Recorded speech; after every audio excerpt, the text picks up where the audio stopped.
Welcome to a scorching African bushveld. It's supposed to be winter, but it is 35 degrees Celsius, about 95 Fahrenheit, and we're in search of lions and leopards. This is Safari Live. Ready.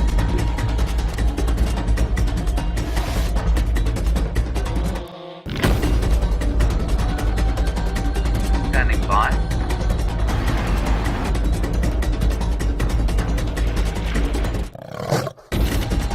5, 4, 3, 2, 1. You are live, you are live. Welcome to Djuma Private Game Reserve. My name is Brent, and I have Zander on camera with me today on this very toasty winter's afternoon here on Djuma Private Game Reserve. Now, very exciting. I did mention on the Sunrise Drive that we have a good friend of mine trying out to be a presenter. Her name is Ali, and she's got Dave, Dangerous Dave, the objectified dish, who's back from extended vacation. So good to have him back. Viam's taking a few days. And then in final control, we have Kirsten and Louise, or Kirsten and Rebecca. Well, I'm sure they're all just fluttering about there like final control ladies do. But on the Sunrise Safari, James had that fantastic sighting of the Nkuhumas with 2 Birminghams on a buffalo kill. Now, we had tracks of a male and female leopard that disappeared into this thick stuff behind me. I'm coming to see if they've come out during the day. If not, I still have a sneaky suspicion that there's 2 other Birmingham boys on another buffalo kill a little bit closer to the Djuma Dam. But we're going to go have a look there. But it is great to have you with us. Remember, Live African Safari, questions, hashtag Safari Live on Twitter, and email us questions at wildearth.tv. Let's get going.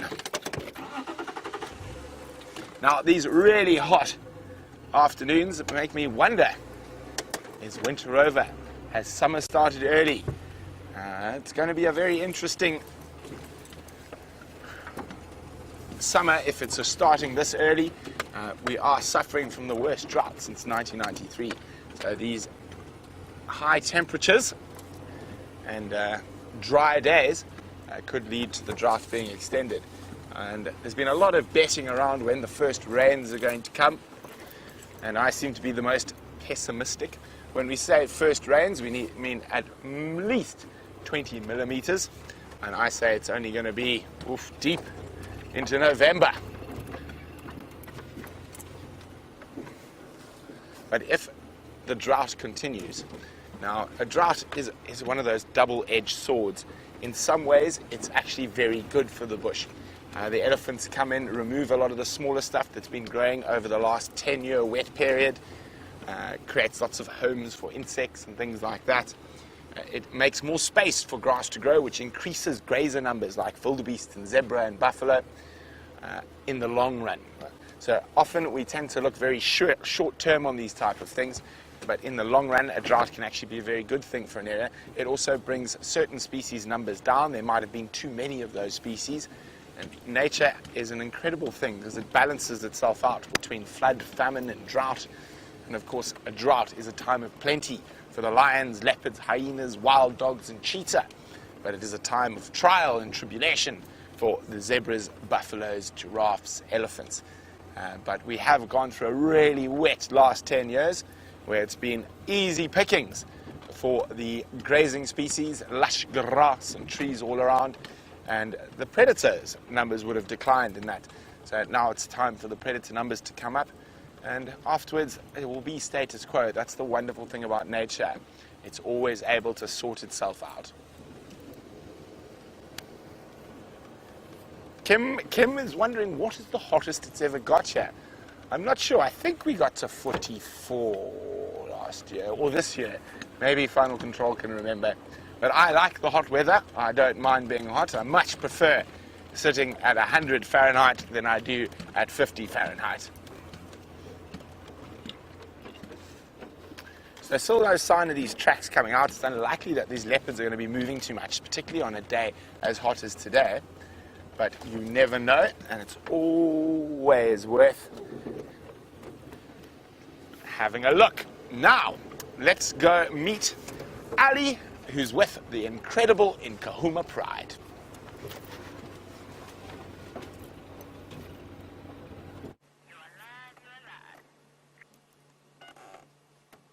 Hello and welcome everyone. We're spending some time here with the Nkuhumas, their cubs, and one of the Birmingham boys. My name is Ali. Nice to meet you all. And I'm here doing my very first interview drive with you guys. So I am a bit nervous at the moment. So you can probably notice it by the shaking of my voice. Do not tell Brent because he will tease me nonstop.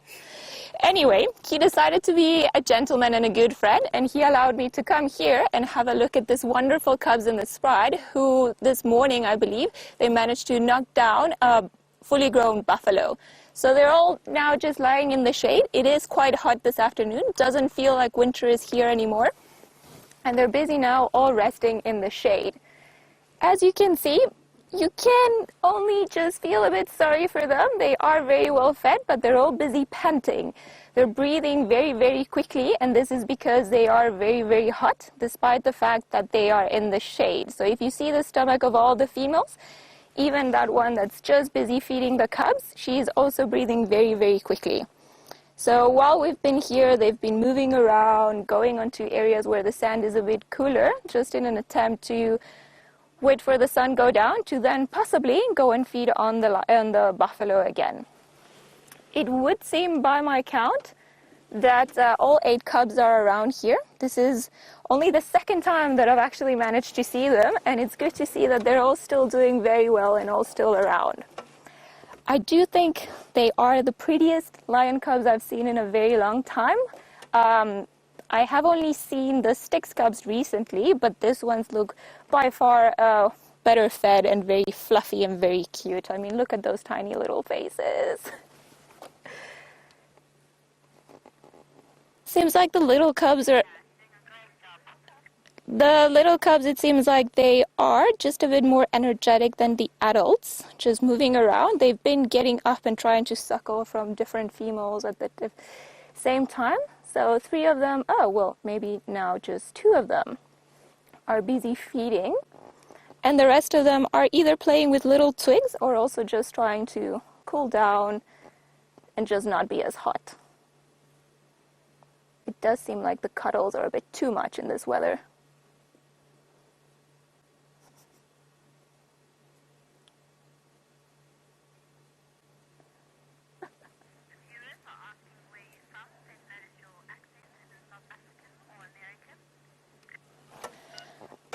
Some of you are asking about my accent.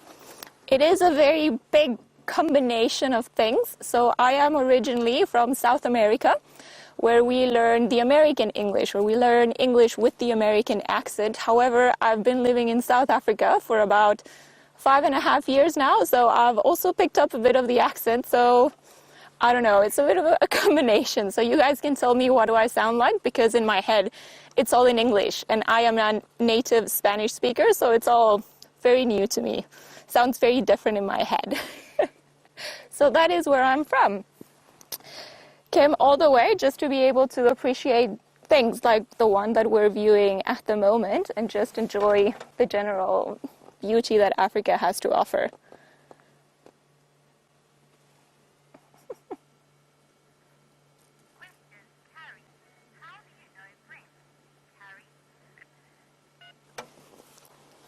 Hi, Carrie. You're asking how I know Brent. Well, I also work in the Sabi Sand. I work in the northern area, and I met Brent and Jamie and all of the WildEarth team just a few months ago. Well, almost a year now, actually, when I first started working in this area. So we became very good friends. Me and Jamie actually joke around that my partner Tristan and Brent are each other's boyfriends because they have a bit of a bromance going on. So we obviously then became very good friends, being very interested in the wildlife, all of us being guides and just enjoying this general thing. So yeah, that's how I met him just about a year ago, and we've been friends since.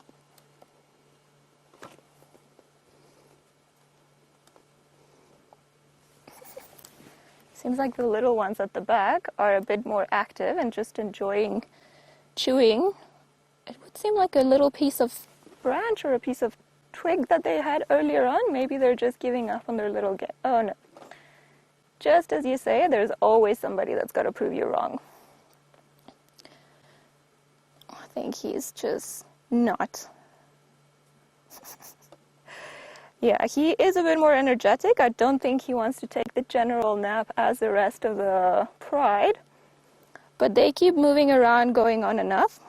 When we first arrived, like I said, one of the females was actually busy chasing the vultures that are coming down on the carcass because they've been spotting it. But I think she just sprinted there and then came running straight back to the shade because it's still a bit too hot to be feeding on the buffalo or just to be in the sun in general, especially for the lions. The little ones have been... Okay, seems like we're gonna go back to Brent, who's got something else on his side, so we're gonna see what he's got.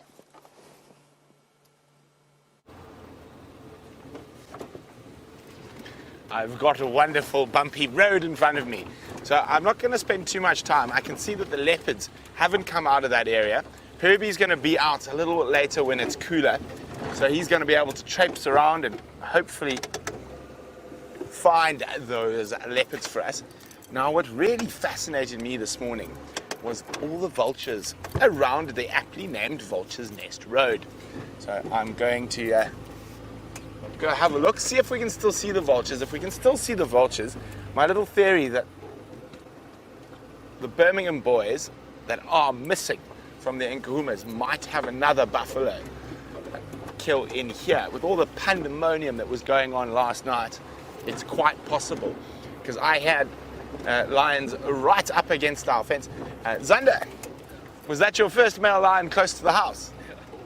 Zander tells me this morning, no man, it sounded like the lion was in our garden. So literally our windows were vibrating. So from my bedroom and Zander's bedroom's next to mine, the tracks those male lions were about 15 meters. And they were roaring but non-stop. Oh, hello. It's Gerald.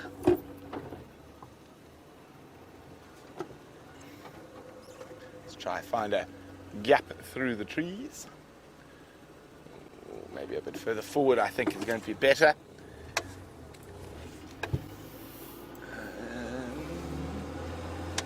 Well, it looks like he's on the move anyway.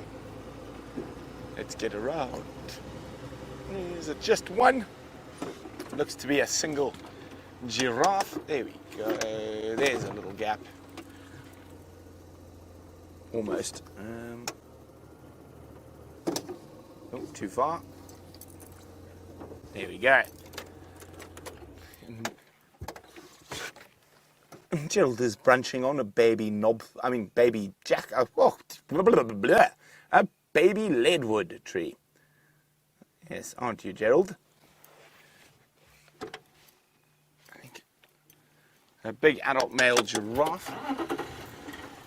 Oh, let's try again. I think there's going to be a better gap.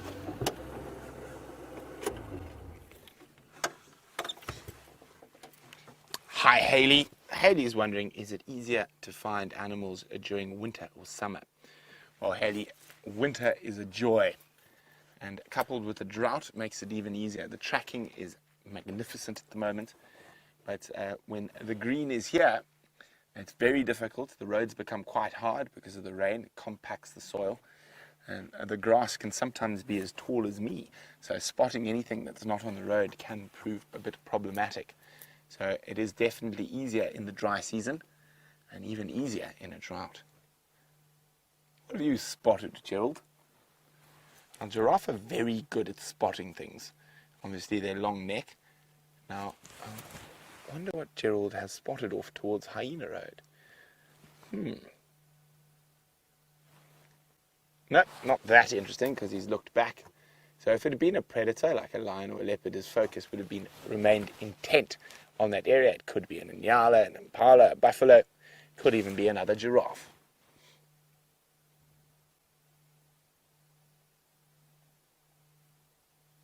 Well, we're going to leave Gerald to carry on moving through, but before we leave Gerald, let's see who's grey. Oh, right next to us. just pounced on an insect right next to us. A lilac-breasted roller.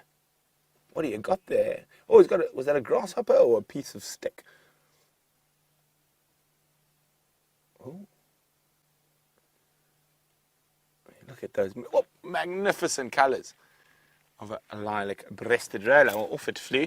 But what I was going to say is, now, can you believe Gerald, the giraffe, have had an influence on space travel? Okay. Very strange thing to say.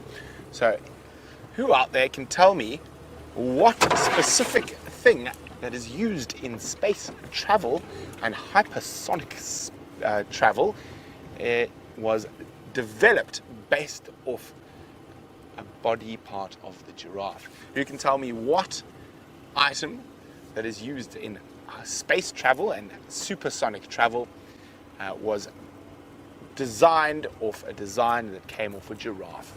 Now, if you know that answer, I'll be very impressed. Let me know, questions at wildearth.tv, or use the hashtag SafariLive on Twitter.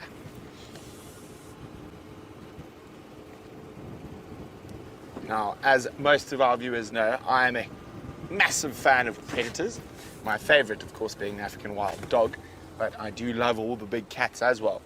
And I'm extremely jealous of Ali, because I think she's one of the only people I know who has seen a jaguar. That is a very special thing indeed. Now, I do not see any vultures. Do you see any vultures, Zander? This is where they were this morning. Maybe it was a baby buffalo that was scoffed down in quick. But we'll keep checking for tracks and see what else we can find on this beautifully warm winter's evening. In the meantime, I don't want to keep you away from the incredible Nkuhumas with Ali.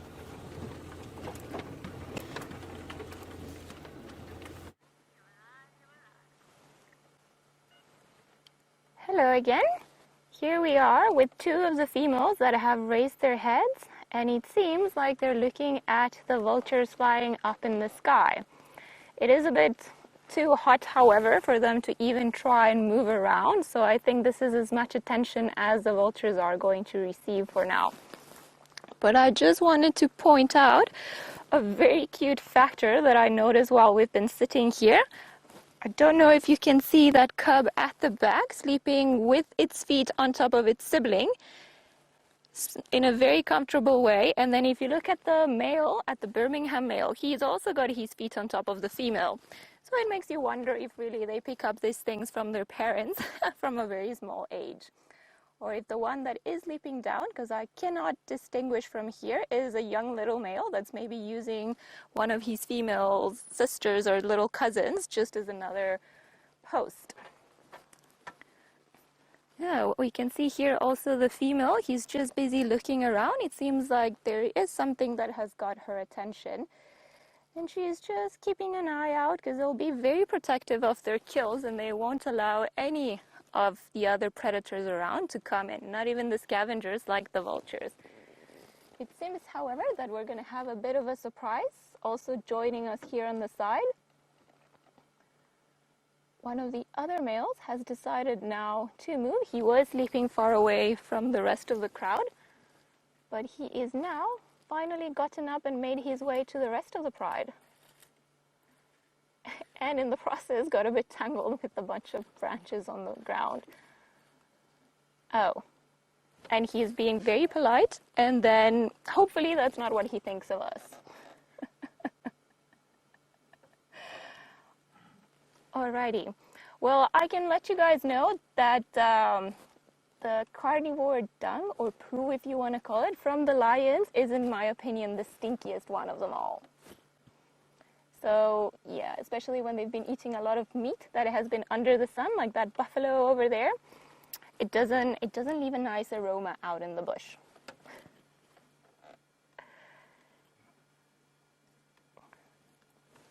All right.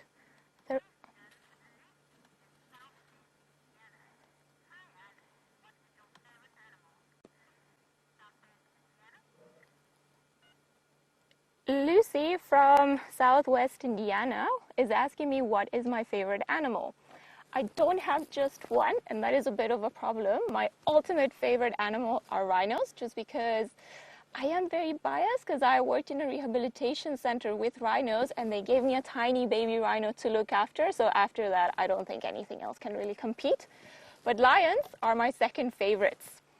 I mean, look at them, these beautiful males with their big, nice manes and those beautiful colored eyes, and then the tiny little cubs. I just find them fascinating, and they are such incredibly strong animals. They, by far, deserve everyone's respect. Yeah.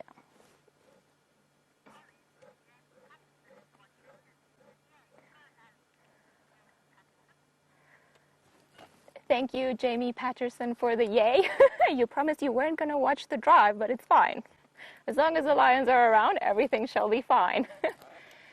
Funny enough, the first or the only drive that Jamie and I have ever shared was watching the Nkuhumas lions. She's the one that brought me to see the tiny little cubs not too long ago, and it's the first time that I had ever seen them. So, yay! Thanks, Jamie. It all worked out in the end.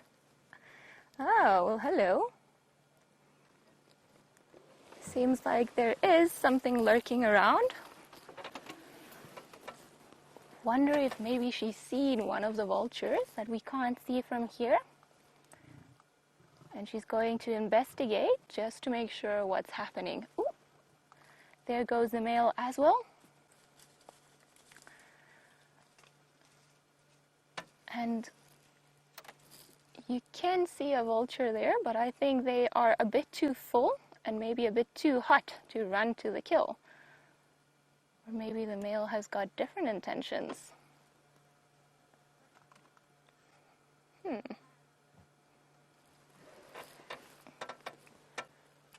Alright. I'm just gonna hang on a second and see what they do before we move around the vehicle and possibly disturb the other ones that are still sleeping here.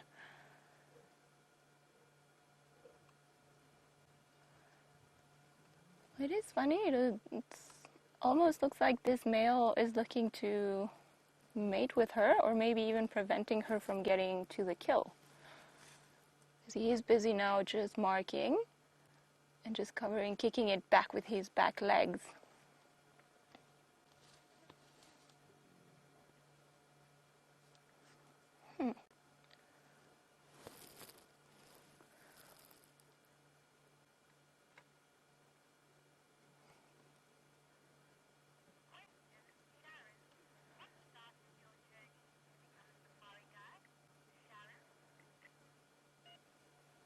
Hi Sharon, you want to know how or what got me started into my safari journey.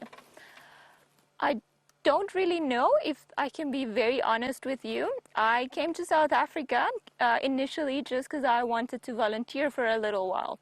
I wanted to come to Africa and see the wildlife and experiencing being close to them, because I always had this fascination for Africa. I have no idea why. And then when I got here and started working in the Wildlife Rehabilitation Center, I started hearing about all the different opportunities and all the different things that you can do, or the jobs that you can do to work close to the wildlife.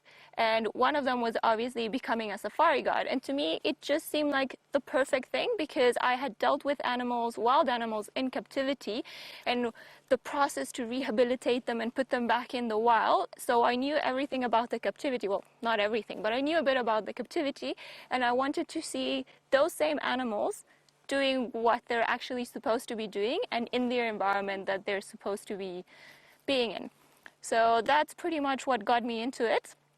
Seems like the lions over there are having a bit of a interesting fight. I think the male was actually preventing the female from getting to the kill, and she growled a bit at him. Even I think maybe there was a paw flick, and he wasn't too impressed about it.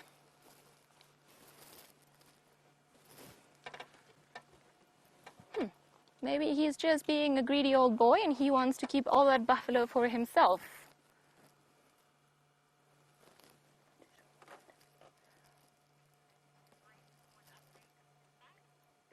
All right. While we try to figure out what the boy wants with this particular girl. We'll link that to Brent and see what he's got on his side.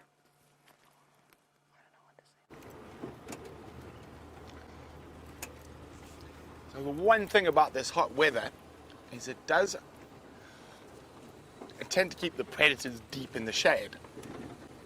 So what I'm looking for at the moment is I'm hoping for some elephants out and about, and hopefully as it gets a bit cooler, those leopards will start moving and give us a better idea of where to look for them. But I'm still checking, because the one thing you know for certain is that because I say the leopards are not going to move today, they probably walk 10 kilometers during the heat.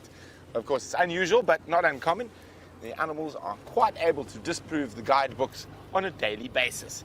That is the wonderful thing about being out here in the bush, is that it's different every single drive, even if you're in the same area. I also want to go check on the baby lapwing.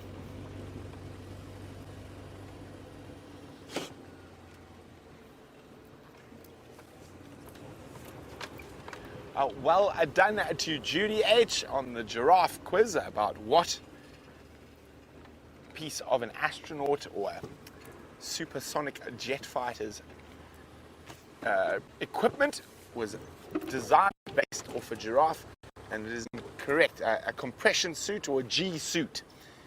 Now, what happens is that if you look at a giraffe, being so high and having such long legs, that they've got very, very tight skin on their legs, and that's to stop too much blood going all the way down. So with astronauts and pilots of supersonic planes, that same problem happens because of the G-forces. So they've got a suit on their legs and on their arms or on their whole body that is designed, and it does the exact same thing as a giraffe's skin does on its lower legs. So absolutely incredible that there are so many ways where animals out here have affected modern science. So that whole no design is truly unique. And there's something out there that's probably done it before, and normally it's nature.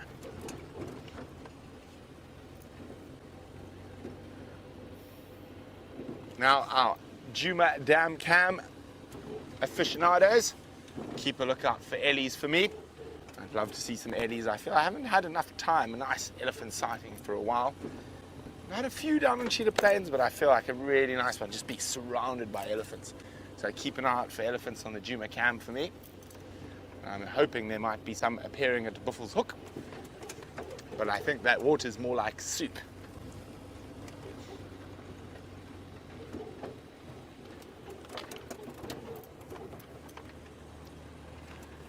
Hi, Aaron in Florida. Aaron is wondering, why don't we see giraffes in groups like we do with Cape Buffalo, or is that just in South Africa?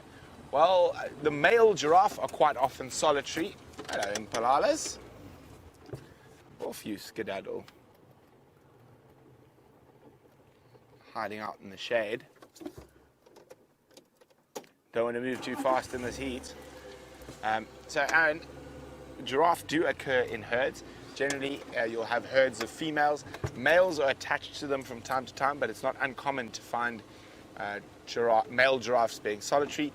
We were on Cheetah Plains a couple of drives ago. We saw 7 giraffe in a group, and the biggest we've seen on Djuma as well was also 7. So I just got to be on the game drive quickly. Afternoon orbs, just one station with Nkuhumas off Aubrey's Road. I'm checking around Buffels Hook Mati at the moment. Just one in Vubuya. No other updates. Oh dear, he flew. He's got a frog. Now that's, I reckon, the same harrier hawk we saw a few days ago. He's hunting frogs that are stuck in the mud. Copy. Here you go. He actually had a frog. I think we came up from below the dam wall and gave him a fright. Last time we came in from the other side. So he was a bit more, or he knew where we were. There we go. You can see him eating the frog. The frog species he's eating is called a platana, which is the most aquatic of frog species we get here. They don't spend much time on land, and they prefer to spend their whole life in water.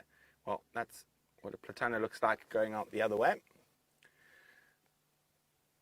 Now, we actually watched this harrier hawk kill 3 or 4 a couple of days ago.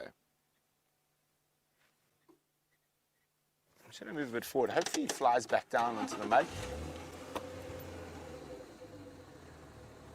And of course I want to check on the lapwings, see if the baby's still okay. And I came past, no, I didn't come past here this morning, but there's that poor hippo. He's in the mud. That's the only bit of water or moisture he can find at the moment. You can see how he coats himself in mud to protect himself from the sun. It's very difficult to age a hippo when he's coated in mud like that. It's either an old boy or a young boy. So not dominant enough to dominate the water holes that have got lots of lovely females, and the bigger water holes, so they're pushed off to these peripheries where there's not much water at all. Now when this water dries up, he'll start sleeping in the shade in the little riverbeds to try escape the sun.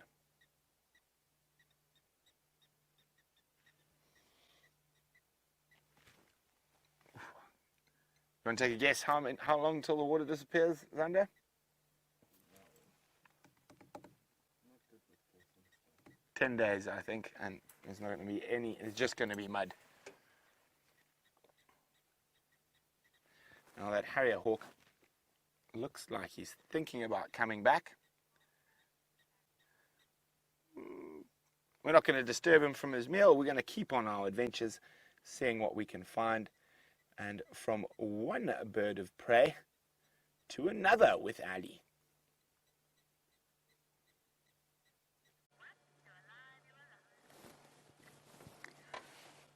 Well, it seems like the birds have come out to play.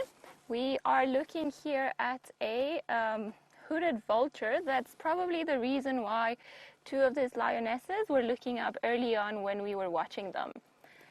Often they will come around and they've got very good eyesight, and I'm sure while it was flying looking around for food, it spotted the carcass and it's just come down to try and feed off the little pieces. However, because the lions are around and they will chase them, then he has realized that the safest spot to be is actually up on the tree where the lions won't really try to get him. So the male and the female that started walking on earlier are now sitting there in a tiny little stretch of shadow while they wait for their next move. It was very interesting behavior. Oh, bless you. From the male, because I was just talking to Dave, who's on camera today with me, and he also agrees that it seemed a bit funny, like he was actually trying to prevent her from going to the kill. I might be mistaken, but it's always worth exploring another option, as she didn't try approach the kill again. They are a bit more alert now, so it's interesting to see the dynamics that happen on a kill.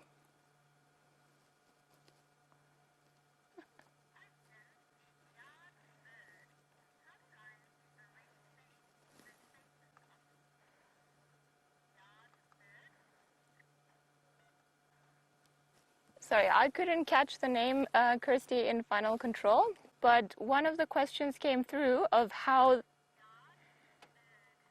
yard bird, you're asking how they manage to get the red stains off their face.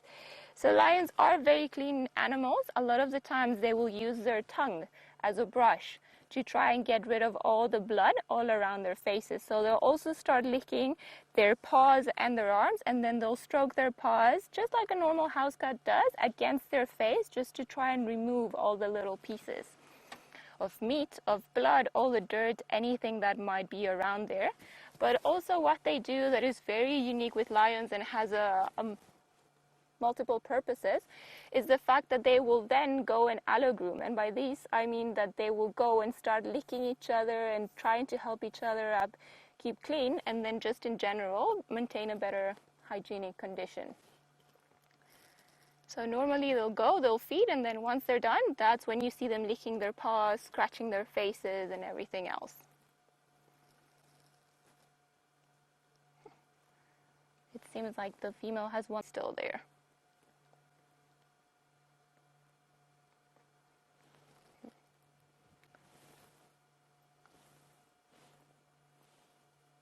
the other female. Just, I don't know if you can just see it from there. So we had two that came around and started moving while the male and the female were moving around here just to get a bit closer to the kill, which is just to the right of this female. But she is still keeping her head up, just keeping an eye out on that vulture, making sure he doesn't try too much. Hopefully, as the sun goes down and as the temperature cools down, then these ones over here will eventually make their way onto the kill. But it doesn't seem like it's going to happen for now because they're all back on the ground.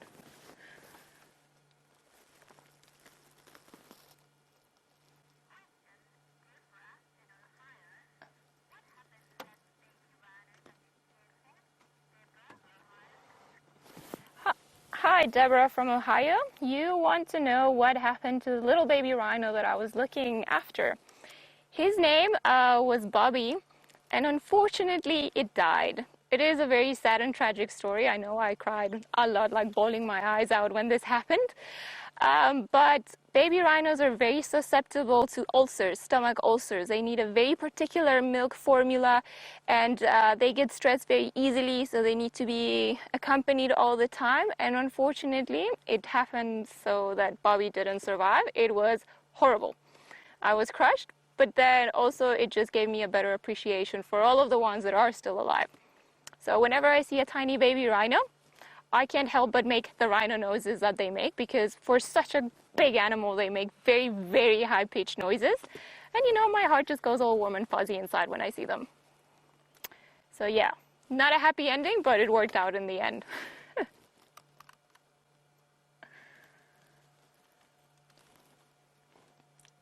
We'll see. Seems like these guys over here are very settled in all of their positions. The cubs are all lying down, the female's lying down, and then the vulture just trying its luck up there. We'll see. I think he is also playing a game with the lions. Every now and again you'll see he turns his head around, just keeping an eye out on them, seeing if he can maybe try to wangle his way down, go and have a bite, and then hopefully go back up onto the tree before the lions decide that they're not as hot as they are now, and then they'll come chasing him. Oh, okay. So it's been a day of the back. Seems like he has been successful at obtaining some pieces of the meat.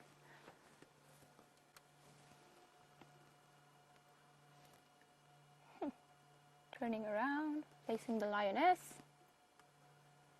I think he's assessing if he can go down.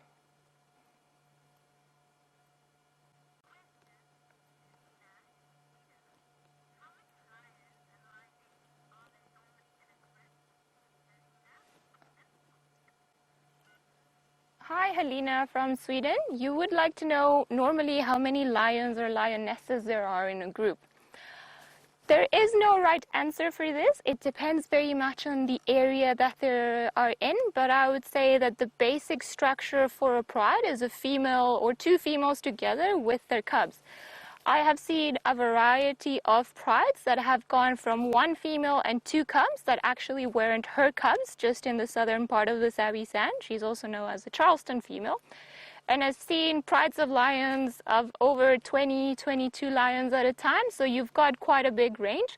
Normally what would happen though, if the pride is very big, so if it's 10, 15, 20 lions, they will split up at a time just to be able to get hold of the different resources, because you can imagine if it's a very big pride, it is very hard to find enough food all the time for them to feed on. So at the moment here we've got the 5 lionesses, the Nkuhumas, and then we've got 2 males, the 2 Birmingham boys, which gives us a total of 6 fully grown lions. Sorry, 6. And then we've got a bunch of cubs, the 8 cubs. So they've managed to bring down this buffalo last night. It seems like they haven't eaten that much of it yet, but I doubt that they'll be here for more than a day or two. Especially if they leave this carcass here out in the sun. Normally they will try to drag it onto an area where the meat won't rot as fast as it will. But even sometimes if the meat is very rotten and smelling very bad, they will still eat it.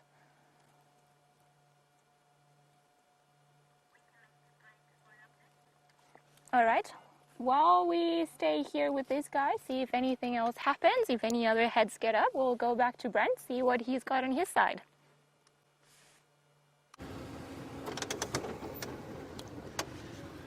Well, it is so toasty that I'm going to do what all the animals are going to do, and I'm going to head towards a waterhole that is not smelly soup like Buffalo's Hook. I'm going to go see what's happening around Nkuhumas and Gallagher at the pans, and hopefully, I'm hoping that while we're making our way towards there, so will some elephants be.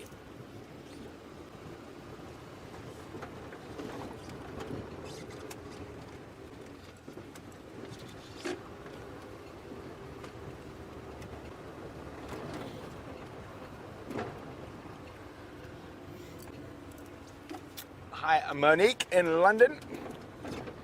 Monique's wondering, how long do I think a hippo can last without water? Well, that depends. Without drinking water, without water to lie in.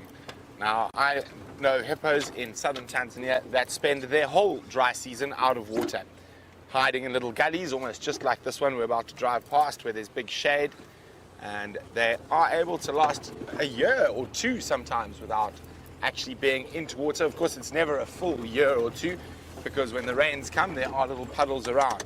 But without drinking water, they wouldn't last too long.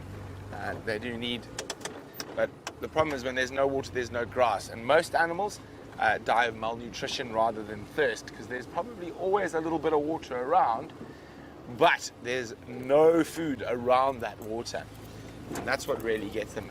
I'd probably say with a combination of no water and no decent food,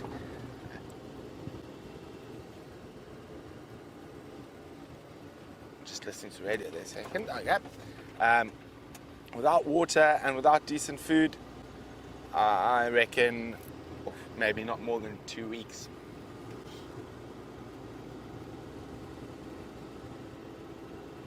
Well, no elephants, but it looked to be buffalo and Inyala. Lots and lots of buffalo.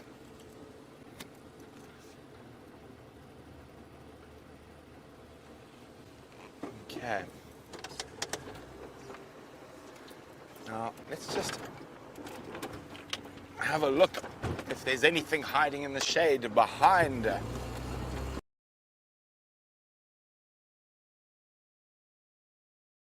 On here.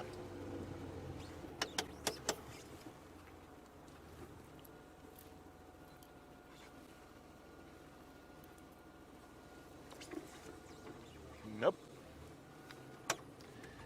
Doesn't look to be anything there. Now we saw a particularly massive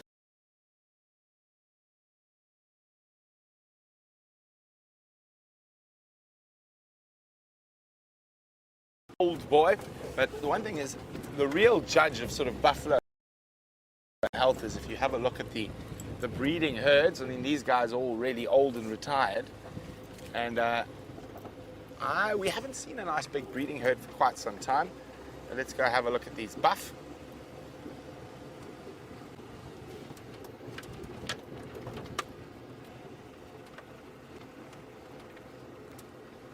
It might not be too long before a hippo decides to join them in here again.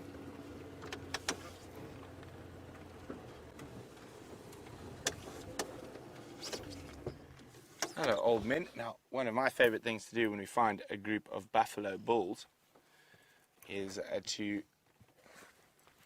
see if there are any yellow-billed oxpeckers on their back. So red-billed oxpecker is the most common of the oxpecker species we get here. And let's just see.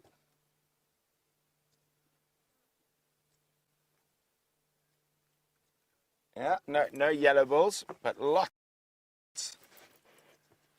and lots of red bulls and juveniles. And I know you guys can enjoy these guys on the Nkuhumas Dam cam as well. And I've just got a report of something really interesting up. I suppose it is up. It's to the west of us. Now, apparently, the buffalo pushed over the nest cam, so I think there's a few too many buffalo to send Connor down here. He has got big muscles. He might scare the buffalo, but I think he might lose that battle.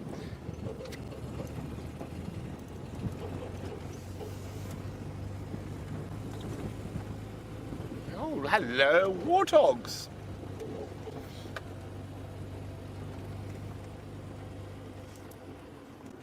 There's a mother warthog and her 3 little ones. Hello. Very pretty tusks that female's got. Oh, off she goes. Done well to raise 3 babies in a drought with all how much lions and leopards love baby warthogs.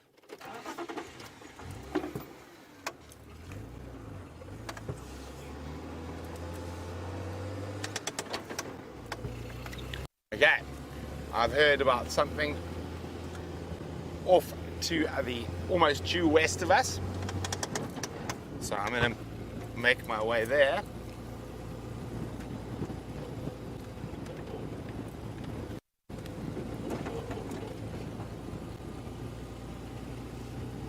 Alright, so while we make our way there, let's jump back across to Ali. Hopefully her nerves have calmed and she can enthrall you with some more fascinating stories.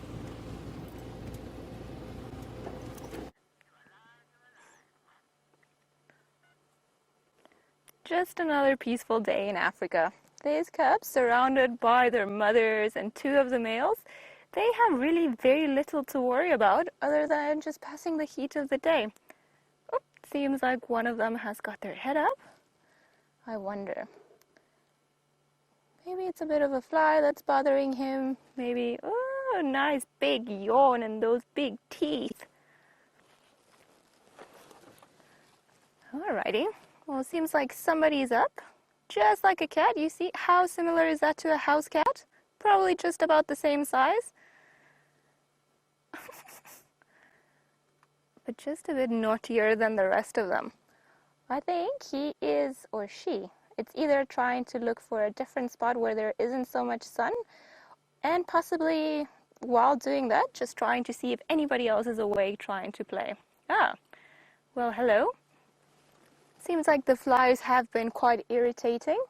I have counted over 20 of them around. I don't know if you can see them on the screen on its belly, but they're all flying around there and they're becoming a bit annoying for this poor male. So every now and again, he just flicks his tail, puts his head up, and then, has a very angry look at a tiny little creature that is making its life a bit more difficult. But somebody's got to give some trouble to the king of the jungle, don't they? See, there goes with the flick of the tail, trying to get rid of all of them. And he has got a very scarred face. I had never seen them so up close. I think I have only seen the Birmingham boys once before, and they were pretty much doing the same that they're doing now. As you, or some of you may know, lions tend to sleep quite a bit throughout the day. And now that we're heading into summer and the days are starting to get a lot hotter than what they used to be, well, they're going to be spending more and more time sleeping just to try and not overheat. And just past the heat of the day, and they'll go hunting and patrolling and marking their territory as they move around. Some of the feet have moved a bit more.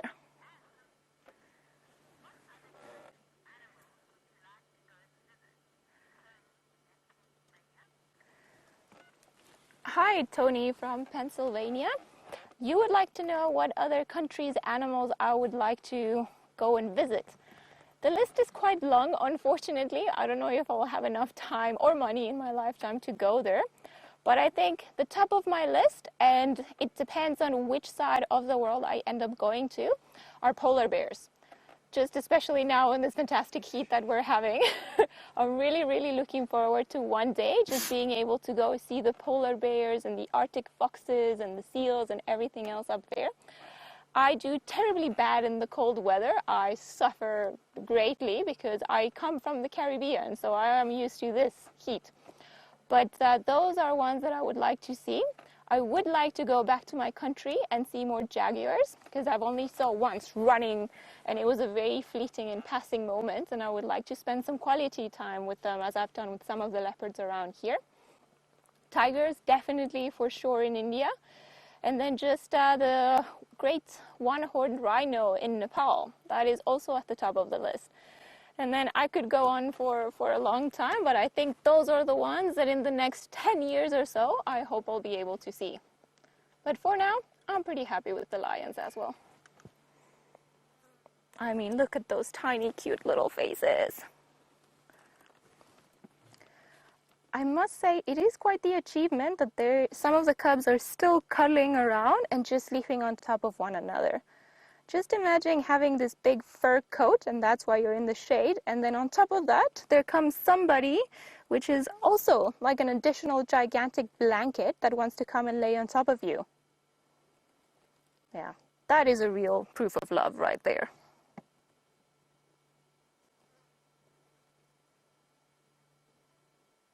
All of them panting. All right, while these little ones carry on sleeping, let's just go back to Brent and see what he's got over there.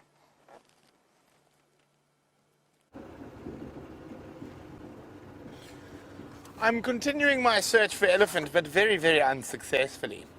And I've hit all my favorite elephant spots. And I was going to head off to a Birmingham boy, but then I decided not to. So there's one Birmingham boy who's sleeping around Zoe's Road, but apparently the visual's 1 out of 5, so we decided to carry on looking for elephants instead. Maybe he'll come join the rest a little later when it's a bit cooler. Maybe he doesn't know that there's a free meal down the road.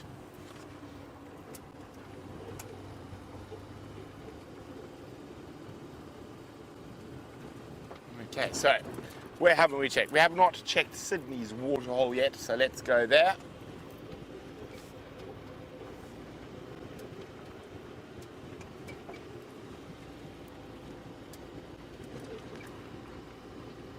Temperature doesn't seem to be dropping, does it, Zander? Oh, what track was that? Oh, that's Birmingham boy. I think that lion tracks, but they are literally lion tracks absolutely everywhere this morning. They've chased buffalo from the gate to below Juma. Everywhere you walk in the middle of the bush, there's a lion track with a buffalo track running away.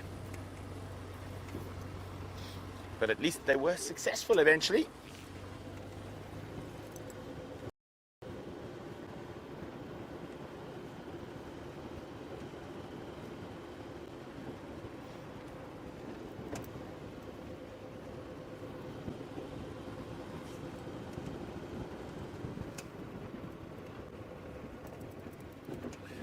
Now, for those of you who might be new, remember we are on a live African safari.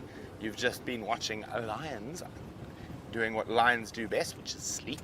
But you have been doing it live from the middle of Africa, seeing these incredible animals at the exact same time as we are. And apart from that, if you're not sure and you've heard us answer questions, you too can ask a question, and you can do that by sending us an email to questions@wildearth.tv, or you can use the hashtag Safari Live on Twitter. So we're approaching Sydney's waterhole at the moment. I'm fingers crossed that there are going to be some Ellies having a drink around there.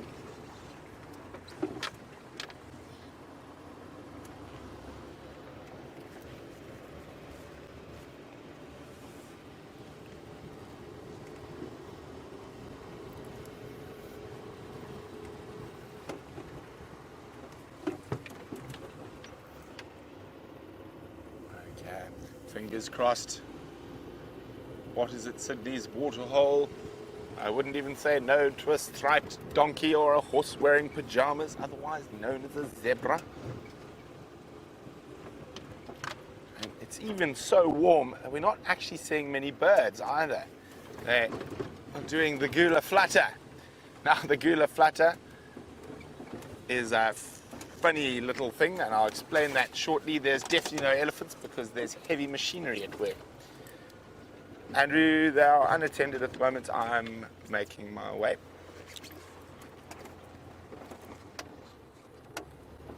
Oh, Diker. Stand by one. Where'd he go? In a very quick Diker. Oh. Okay. There it disappears. It's gone.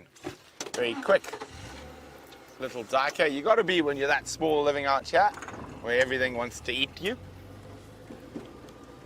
Andrew, make your way straight there. There are no stations currently with Nkuhumas. There he is, hiding in the shade.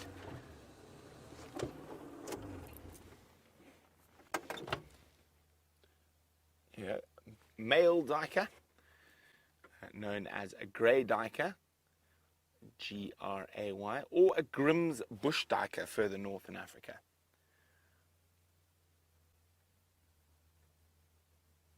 One of the only antelope species in our area that has been recorded hunting and eating baby ground nesting birds and their eggs. Now, forest duiker species do that quite often. We're going to keep moving on, see what else we can find, and while we do that, let's go see how Ali's bumbling about is going.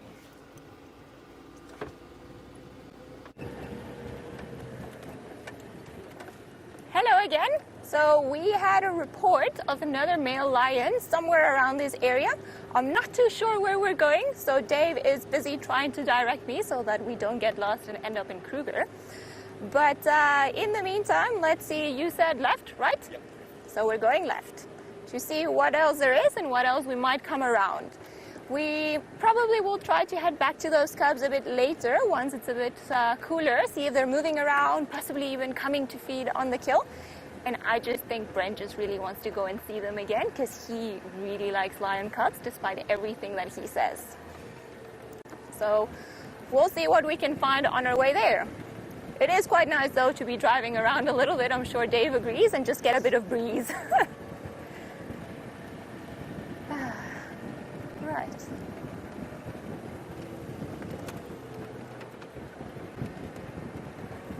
Alrighty.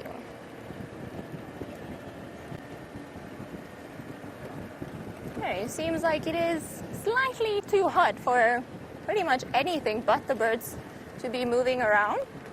But let's see, hopefully we'll get lucky. See all the leaves that are left on the trees, very likely now they're going to start dropping just for that last bit of winter. And then hopefully we'll have our very last cold snap, and then we've started already making bets about when the rain is coming.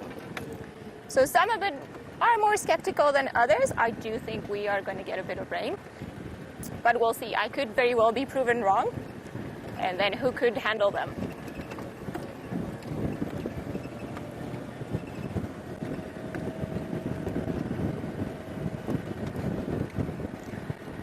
Hi Larissa, you would like to know if I like birds, reptiles and insects. I like them all. I would say my favorites are mammals and trees, but I do also enjoy birds. I have a bit of a relationship with some of the insects. I think that the dung beetles are by far the coolest little insects that there are out there. And the reptiles, I'm not too sure about. But overall, I like them all. Are we supposed to go there? Thank you. Alrighty. Alright. It is always a bit nerve-wracking driving on a property and not knowing where you're going. But Dave, if we get lost, this one's on you.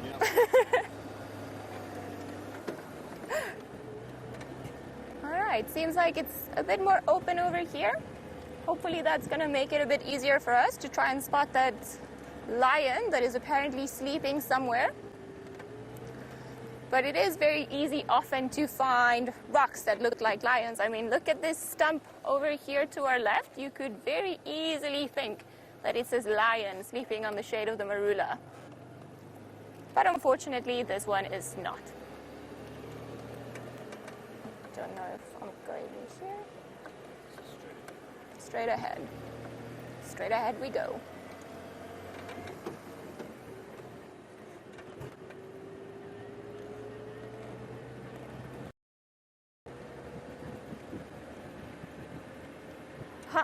Hi Don, you would like to have an update on Shadow and her cub. Unfortunately, I've got none. I have heard reports that someone saw the cub not too long ago, but I am not too sure and I can't confirm or deny if the cub has been seen. I personally have never seen it, so I'm not sure if it's even real.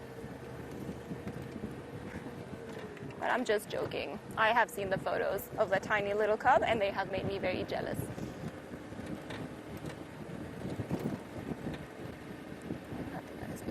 Area.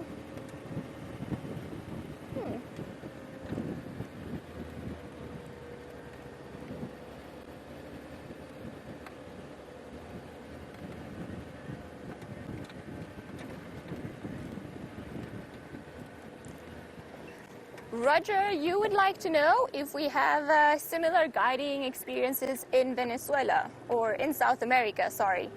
I think we do. We have a few just around the continent. I think the most famous ones at the moment are Antarctica for the emperor penguins. So a lot of people take you down all the way there to see the penguins, which are, I'm told, about a meter tall, very, very tall. In some areas in between Chile and Argentina, I believe that they are tours to go see mountain lions, as we call them, which you might also have heard of as a puma. I don't know why we call them lions, but then we also call the jaguars tigers in Spanish for whatever, just to make it simple for everyone. And then, well, I'm sure you've heard of the Pantanal in Brazil, where a lot of people go to see lots of different species of monkeys and birds, but also the very famous jaguars that are well known now for feeding on crocodiles that you find in that area. Are we lost? Okay. Just checking, just checking. Right.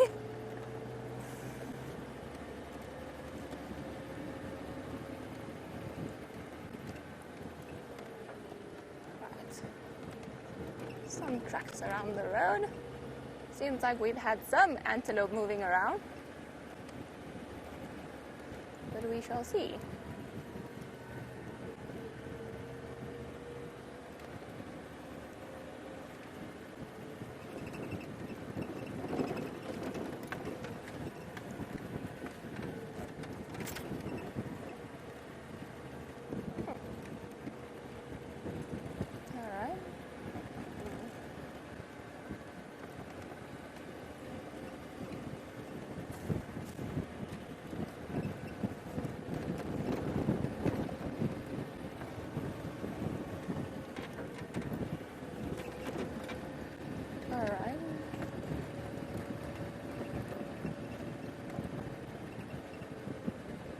Seems like the wind is picking up a bit now.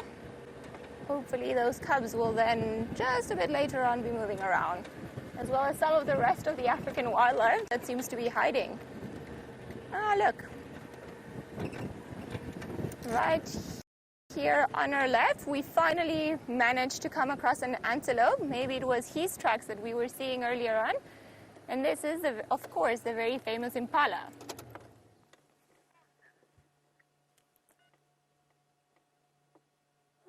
So it would seem that he's looking in a certain direction. I'm not too sure if maybe he heard another impala around, or if he's maybe even potentially, hopefully we're not too far away from that lion. But he doesn't seem too bothered, and he carries on. Normally we can find the males in a little group, so I also wouldn't be surprised if the rest of them are just in that direction where he's looking at. I think maybe if I just go a bit forward, you'll be able to have a better look. Oh no, now he's moving.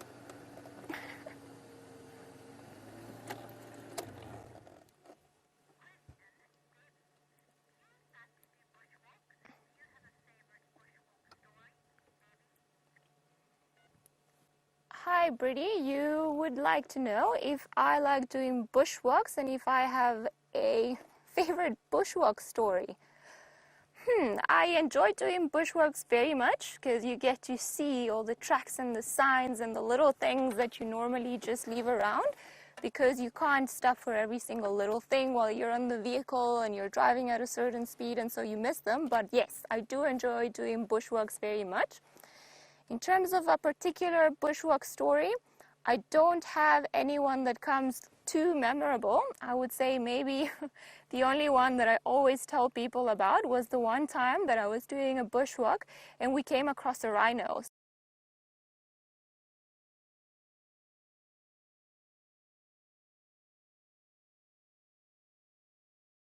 So as we were walking in the middle of an open area, this rhino started trailing just behind the trees, being very sneaky. And he was a very well-known rhino in the area that I used to work in. We used to call him Stumpy because he had a very short horn, but also a very short temper. So he wasn't really a friendly guy. So as we were walking, we stopped because we can see him snorting. And then as we're busy looking at him, trying to assess where we're going, if we should retire, if you move on to another area, just to let him be, all of a sudden one of the guests just went, achoo! And then he scared, luckily he scared him away. So the rhino bolted the one side and me and my trucker just looked at each other like, what just happened?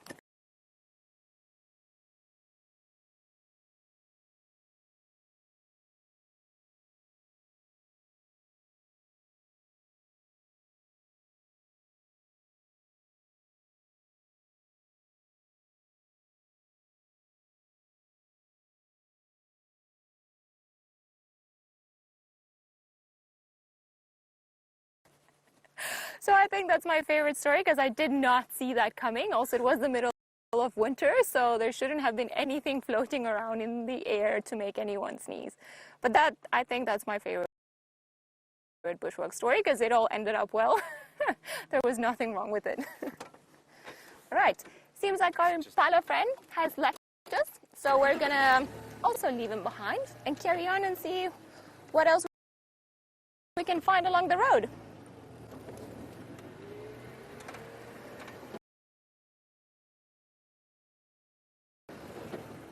Going back to the breeze.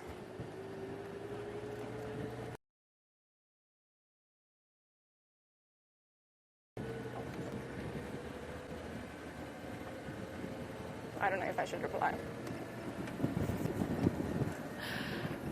Chris just said to me from Final Control that you guys are encouraging me and saying that I'm doing okay. So thank you, everyone, because I am very, very nervous. So that helps me a lot. Just in this area. That's the Balanites. Okay.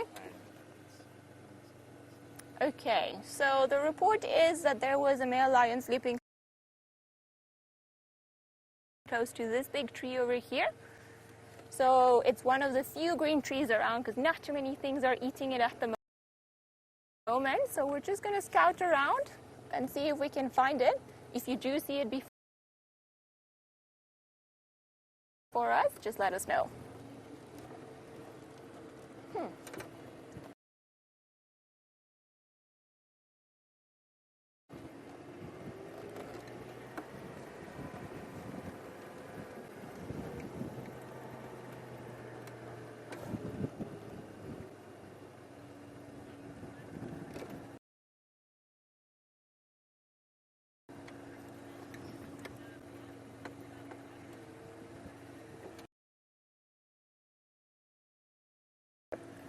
Under, okay.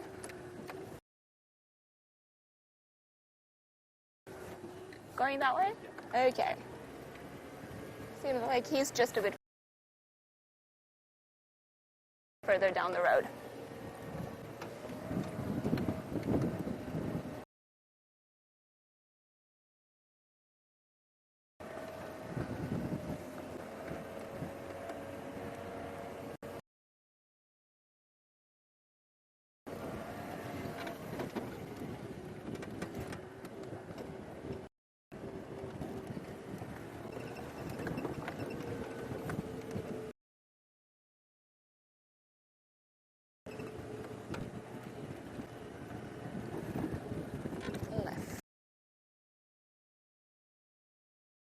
All right. Well, this is somewhere around here. We're supposed to find this beautiful male lion, but we'll just scout around and see if we can find him. He is under a fallen tree, so that if we find a fallen tree, that might make it easier.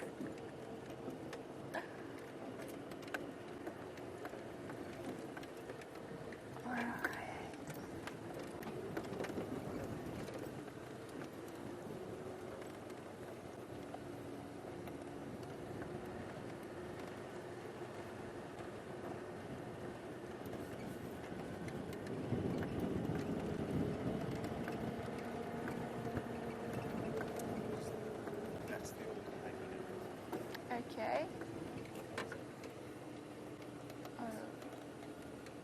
Okay. So the report is that the lion is close to the old hyena den, which is apparently somewhere in that area over there. But it's proving a bit more difficult to find than what we thought.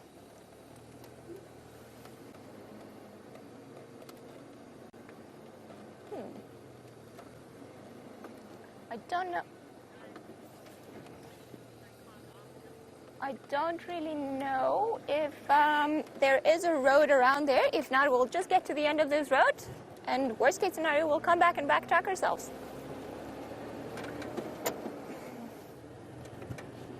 He should be somewhere around there. As you've seen, they're not too active, so I'm pretty sure he hasn't gone anywhere.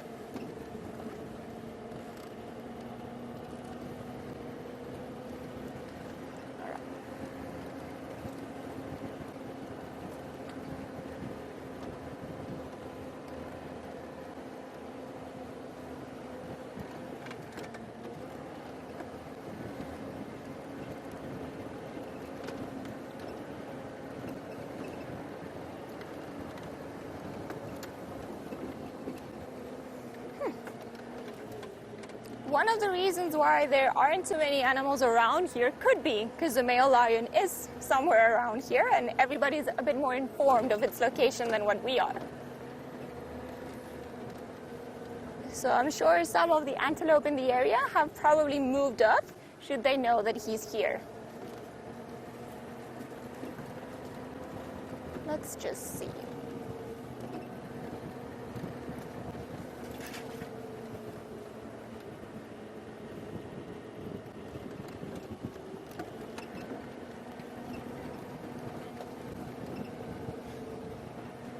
Hi Cecilia, you've clearly got very good eyesight because I am wearing Jamie's hat, but I'm also wearing her shirt because I had none. So she very kindly told me that I could have hers for the drive, and who knows, maybe it even brought me a bit of good luck. So yes, Jamie's hat and Jamie's shirt.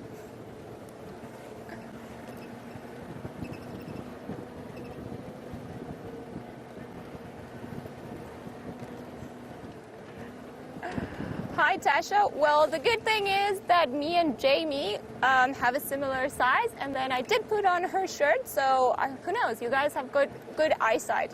The only difference, I suppose, if you would see us from the distance, is that my hair is just slightly blonder than hers. But that is about it.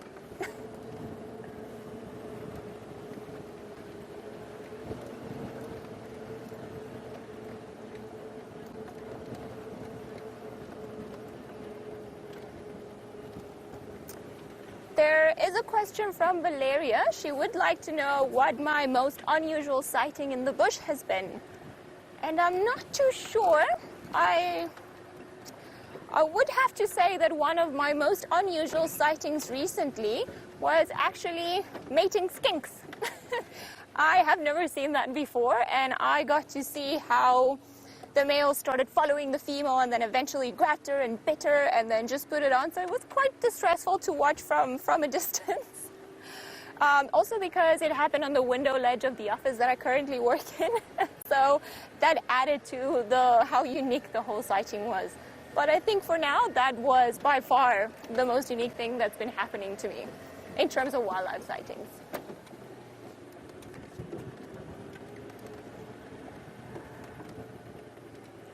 Alrighty.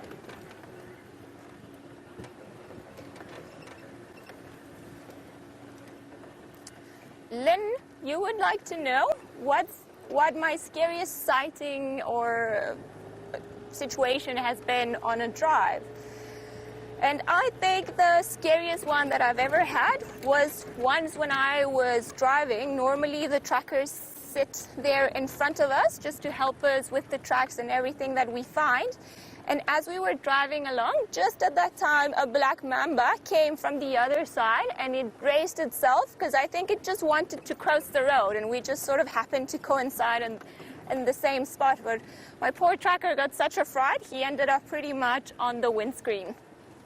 But yeah, luckily it just was that, and then the snake went off its way with a big fright, and then we carried on ours, also feeling a bit shocked.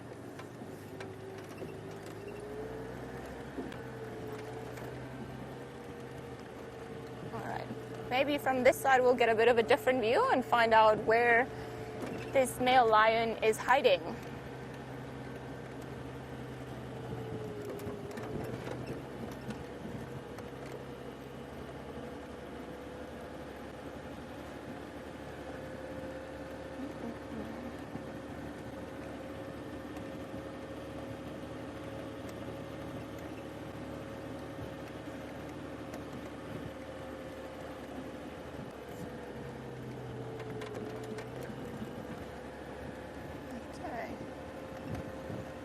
I'm just trying to scan under every possible tree and every little piece of shade just to see if maybe the lion is somewhere around here.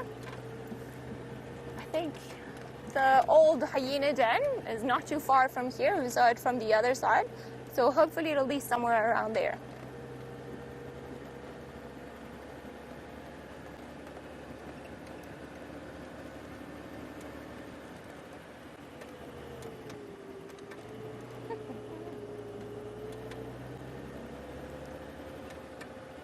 Right, there don't seem to be any tracks on the road, so maybe either somebody drove over here or he's been gone for a while. We do have some stinky lion poo on the side of the road, so I think we're on the right track.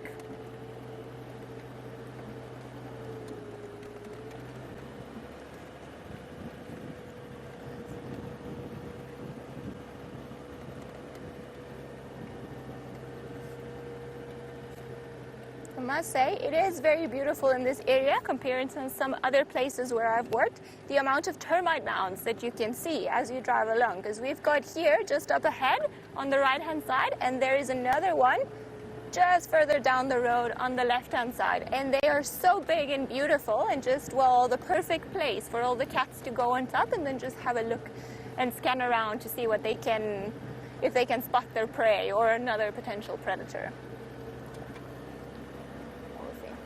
Maybe I should do that. Maybe that'll help me. I am sitting on about 5 blankets because I am too small to see over the bonnet. So maybe I just need some height.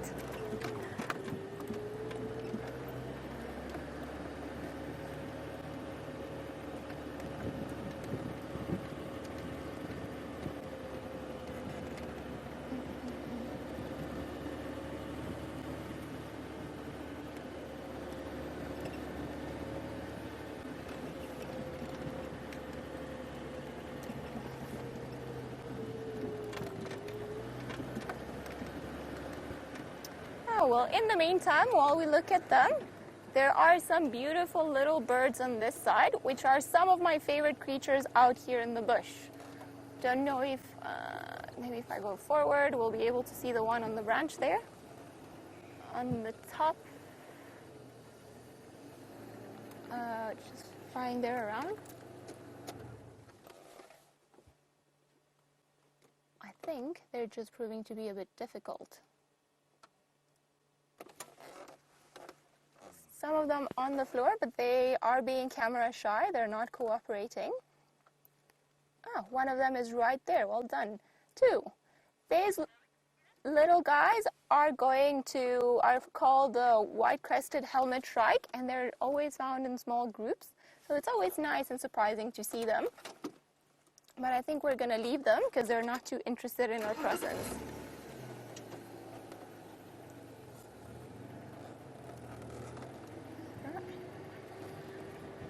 All right, let's, while we carry on and try to find this male lion, let's go back to Brent and see what he's got on his side.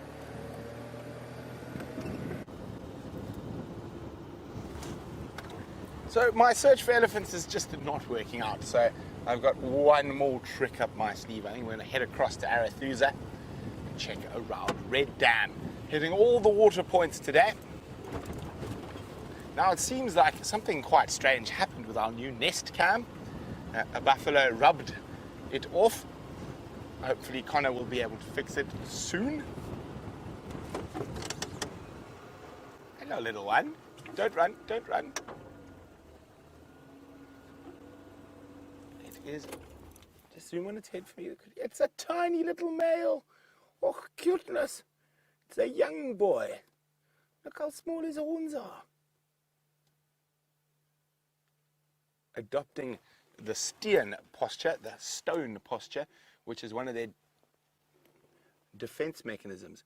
So if you keep still, a lot of the predators can't see you. But here we go. Off he goes.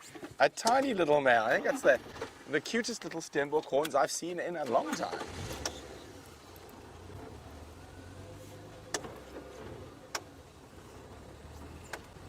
Well, it seems like the temperature maybe dropped a little bit. I think we're going to have a really spectacular sunset tonight. I think it looks like there's a big fire down to our southwest, and that always makes for great sunsets. Now, although fire can be quite dangerous and in the bush, but most of the bush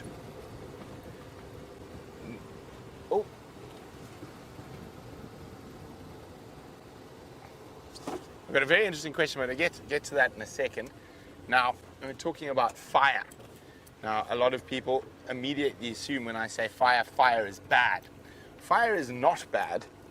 In Africa, most of Africa is a fire climax biome. What that means is a lot of grass species only climax and grow to their full potential after a good burn and a good bit of rain. So fire is actually a very important component that shapes the African bush, and it creates very, very productive grasslands. Now, the Masai Mara and the Serengeti are some of those grasslands that are constantly managed by fire and have been managed by people for many 100,000 years with the use of fire to create grazing for their cattle, and also to create grazing to attract animals close to where they live so they can hunt them. Now, Radesh is asking a very interesting question. So what is the cat viewing like at a property like Djuma compared to the rest of the Sabi Sands, which is on the sand, or the Sabi Sands on the Sand River? Well, Radesh, the quality of viewing up here is spectacular. The one thing we do have more of in the northern Sabi Sands is lions. Now, the highest density of lions in the Sabi Sands is this northern section that Djuma's in. So, Djuma, Torchwood, Hyena Track, Djuma, Torchwood, Buffels, Hook, and then of course into the Manyeleti. The Manyeleti's got massive gabbro grasslands, the northern and eastern boundary of Buffels Hook as well. So what happens is you have high numbers of buffalo, zebra, and that keeps high numbers of lions around. Now, in terms of leopard viewing, our leopard viewing is just as good. We just don't see as many different leopard. So our leopard's territories are slightly larger, which can make them a little bit harder to find sometimes. But as you can see, we don't really struggle compared to other places in the world for our cat viewing. Now, the Sabi Sands is probably the premier sort of big five destination in South Africa, and you are without too much trouble, you can normally see most of the lodges traverse. You can see the big five in one drive. But mostly you never do that because that's rushing around. You take your time, see what you can see. Afternoon, there's 2 stations with Nkuhumas off Aubrey's Road. You're welcome to make your way as the third.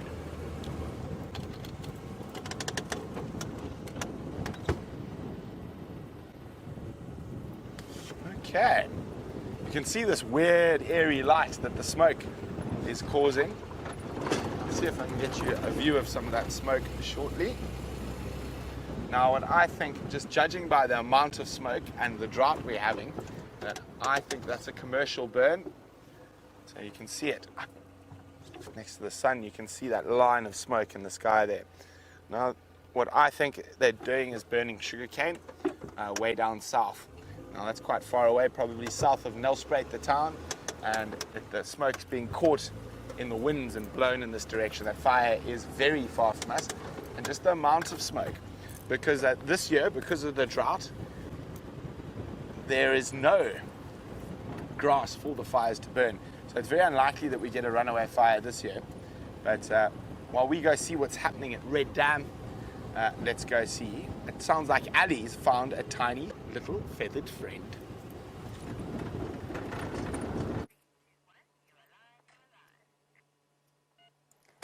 As we continue on our mission for this male lion, we have stumbled across something that is too cute. This is the tiny little chick for one of the Senegal lapwings that live around this area. I do believe that James was looking for these species yesterday just for his competition, but oh my goodness, we've found the tiny, tiny little chicks. Probably the camera doesn't do them enough justice, so, oh, there we go. You can see the parent at the back. I would say they're probably just bigger than my thumb.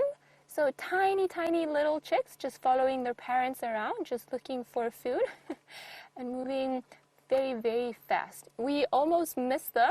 We actually just saw the parents, and then all of a sudden, just on the side, this little creature started moving very, very, very quickly, and that's how we caught sight of them. But they are by far the cutest little things I've seen. Well, after the lion cubs. Very, very cute. They seem to be moving around all throughout here, and they are quite spread out, so I'm sure the parents are just trying to take them to different areas. They have to move a bit more because of the drought. I'm sure Brent's told you all about. There isn't enough food, so animals, and especially the young ones that are starting to be born now with the start of the summer, they're going to have to fight very hard just to be able to find enough food to be able to grow very, very strong and then eventually become adults and have chicks of their own one day. This is just so sweet. They are so small, I reckon I could put them all in my pocket, all of them.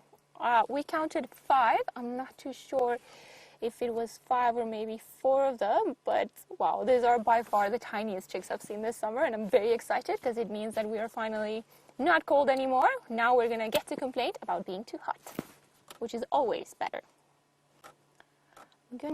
Let's see, we're gonna try to go slightly forward, see if maybe we can get another view of them, but this might just scare them off a little bit, so just hold tight. We'll see if we can see them again.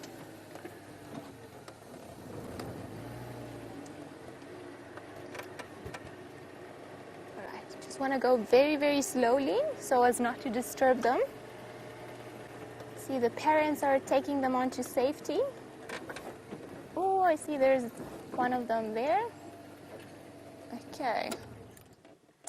Hopefully we'll be able to see them from here. Alright, so you see right to the right of that stump, there's one of the parents with the 2 tiny little, 4 of them around. Obviously, they found something good to eat because they're all pecking down there. 1, 2, 3, 4.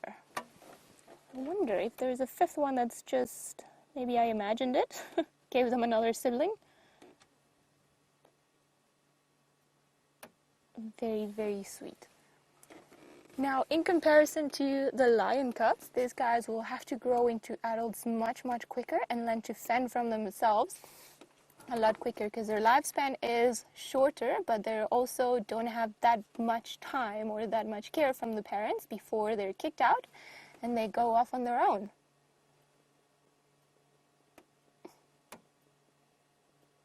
Oh, I can't believe these things are so sweet.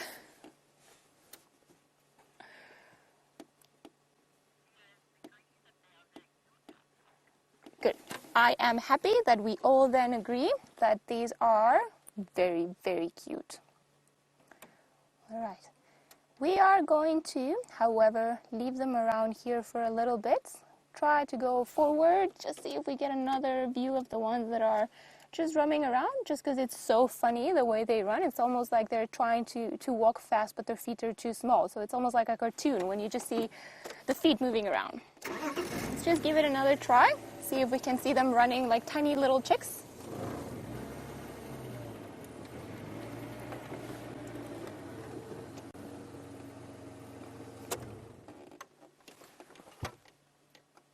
Up they go, moving around. I think it is quite funny because the parents move at a certain speed and then they stop, and then the little ones, I think they're trying to imitate the parents and then just probably do the same, but they're too short.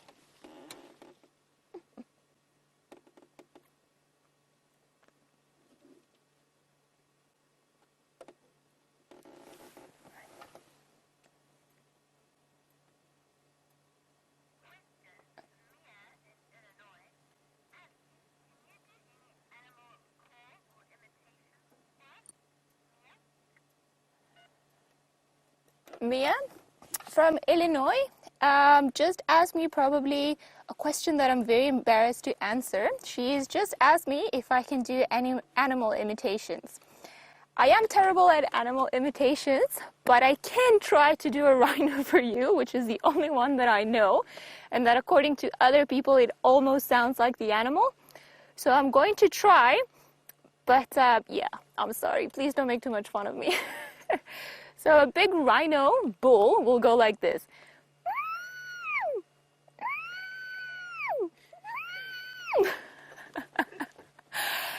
I know it is ironic, but that is how rhinos go. They also have other sorts of noises, but this is probably because I spent so much time with one, the only one that I can make. I am terrible with lions. Can't even try to do a lion or a leopard roar. I wish I could, and I have practiced, but yeah, I just suck at it. But I hope that was good enough for you. All right, we're going to carry on. I see another vehicle.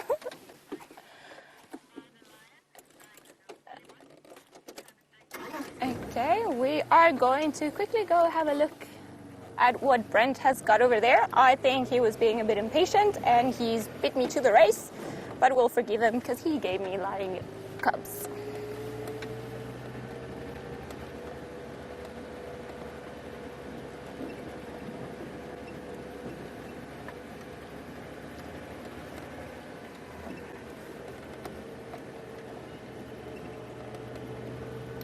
Oh, if only we had come from this angle, we might have seen him.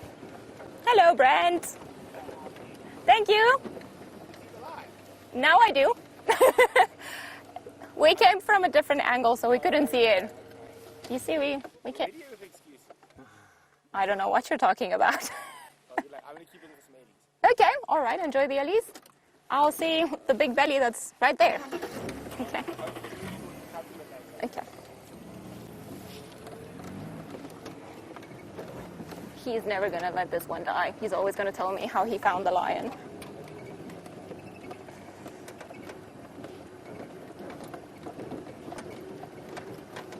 Alright, so I don't know which side might work better for us. We might try to move. But there is a male lion over there. We can see it now because we can see his big fat belly, although not as big as the ones for the other ones. And just in between the branches there, we see a bit of a mane. Now, I don't know the lions of this area too well, so if any of you guys actually manages to identify it for us, then that'll be pretty cool and very impressive, seeing we're not even seeing all of its face. But we'll see. He did choose quite an uncomfortable spot, and probably the smallest piece of shade possible.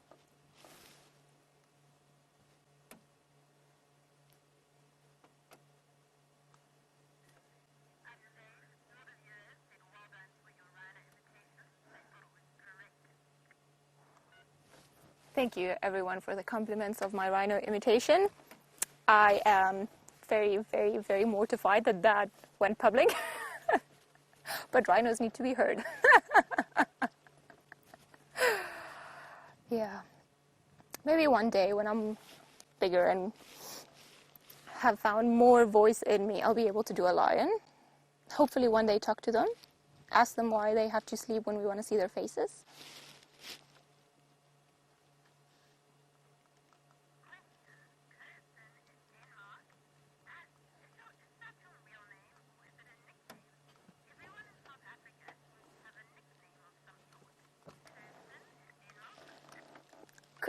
Kirsten from Denmark would like to know if Ali is my real name or if it's a nickname, as everyone in South Africa seems to have a nickname. Yes and no. So my real full formal name is Alexandra, but that is very long, and normally I only get called Alexandra by my parents when I'm in a lot of trouble, which has happened once or twice before. But in my country, or in Spanish, I'm actually known, or my nickname is Ali. But for some reason, it is very hard to say it in English, or for the people that I've met here in South Africa. So it's sort of just evolved onto Ali, because I spell it A-L-E, like ale, like a beer. But no, it is my name, so now when people call me Ali, I just straight away look around. There isn't much of an interesting story, just sort of what had happened with the different languages. And now back to this big boy who still doesn't have a name because we're not too sure who he is. But hopefully, at one point, now that it's starting to be nice and cool, then he'll wake up or at least show us a part of its face. So I don't think the view from the other side is going to be that much better.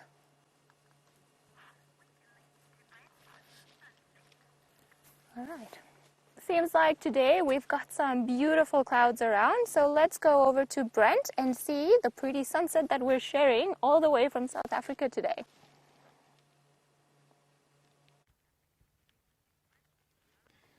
So it's quite interesting what we're looking at there. You can see the smoke on the bottom and the clouds up high. So what's happening, wherever that fire is, the smoke is getting high enough to get into where the winds that are moving the clouds up, and it's very high. So you can just see that. So that's a combination of smoke and cloud. Now, I'm guessing this is actually a sugarcane fire. Now, as I was talking about fire being quite important in the African bush and in other areas as well, the Brazilian Pantanal is also a fire climax area. But now, the biggest problem with that is that traditionally, or naturally, what would happen, there wouldn't have been people, or there would have been people, but there wouldn't have been the amount of people that are currently living in these areas and in the world. So a lightning strike would have generally set a fire, and it would have probably burnt 2 million, 3 million acres before it petered out. Lovely, look at that with the light shining on his horns. Don't move, big boy. How's that? We got the gap? There we go, look at that. But the one thing this is doing is creating some absolutely exquisite light. Nice big kudu bull. Now, most animals are able to escape from a fire quite easily. Occasionally, things like tortoises and stuff get burnt. But what happens normally, and in the past out here, is you would have flash fires almost. So right at the beginning of the rainy season, when everything's still dry before first rains, a bolt of lightning would ignite the bush, and then what happens is you get a very hot, very fast fire. So it burns very quickly through an area. So things like tortoises and rodents can generally get out of the way of those. All the fire burns so quickly, it passes over them without doing too much damage. Now, what have you spotted, Kudu? No, just listening. So, but now because of people, we do have to do controlled burns. And even places like the Kruger National Park will do controlled burns. And you generally will burn an area and then you'll leave it for 2 or 3 years before you burn it again. Now, before, obviously, if 1 million acres burnt, it's not a problem, the animals would have just moved. But of course now, with the amount of people there are in the world, there's only so many places they can move to. So to keep the bush as healthy as possible, controlled burns are very important in this part of the world.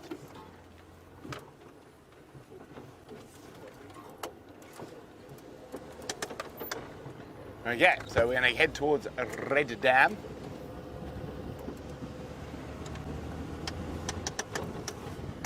Fingers crossed for elephants. Let me just check what's happening on the Arathusa Game Drive channel.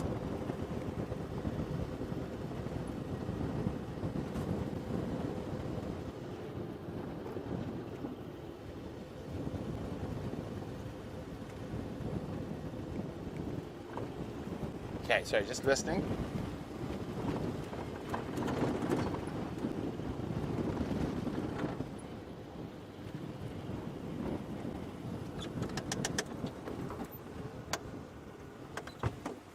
Ooh, sounds like there could be some excitement.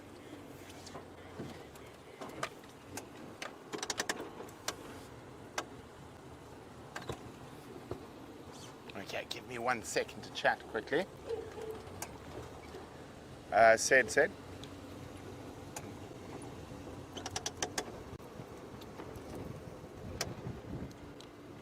Oof, busy on the radio here. Afternoon stations in the west, Brent from WildEarth. Anyone copying? Just looking for an update for Safari and Dow, please. Unfortunately, we don't have Old West yet. We are in the process of getting it.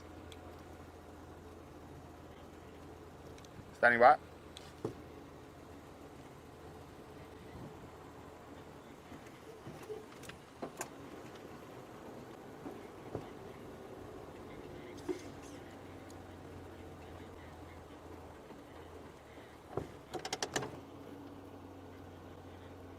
Sorry, 1 second. Copy, thanks Ryan. I've just come in, I'm heading towards Rendam. Would you like me to just keep a look on the road as I head towards that enclave?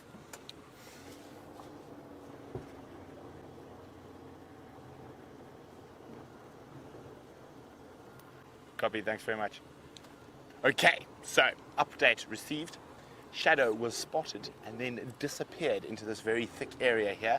So we're going to have a look, and apparently there's only been one elephant seen, so maybe we'll bump into that while we look for the leopard.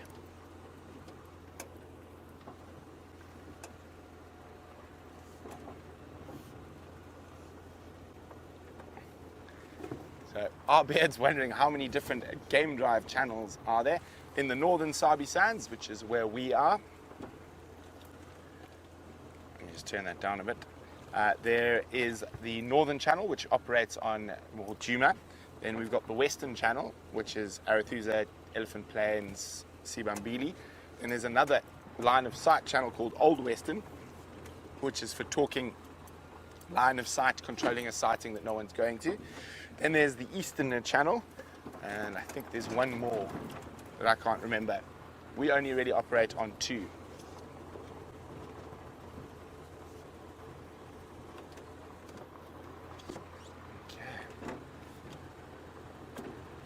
Have a look. Now, hot, it started to cool down, the wind's picking up, so possibly Shadow might move towards Red Dam to have a drink. So let's, oh, this wind is getting quite strong all of a sudden, and I think that's the wind that's bringing those clouds and that smoke in.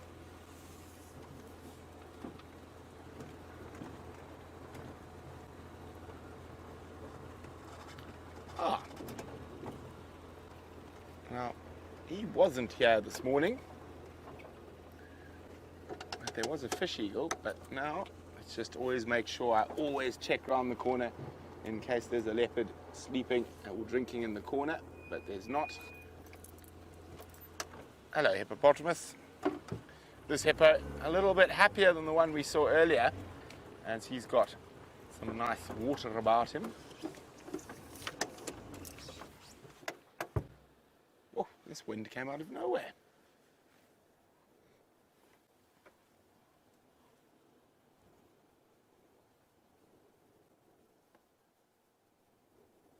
snoozing.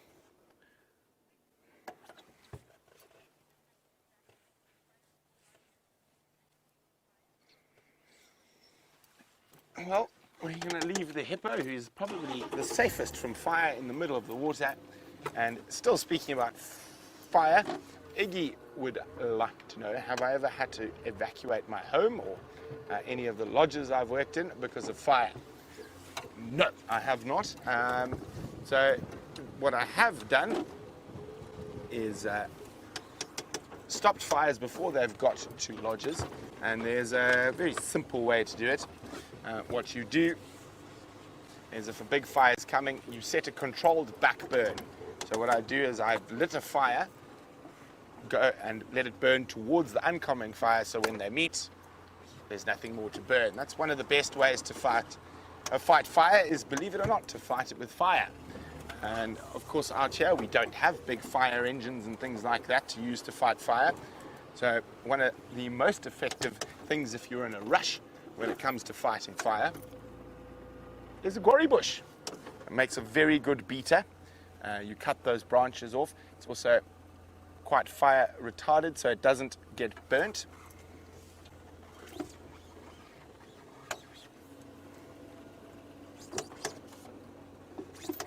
So I'm just going to keep, so shadow was seen up here but heading this direction.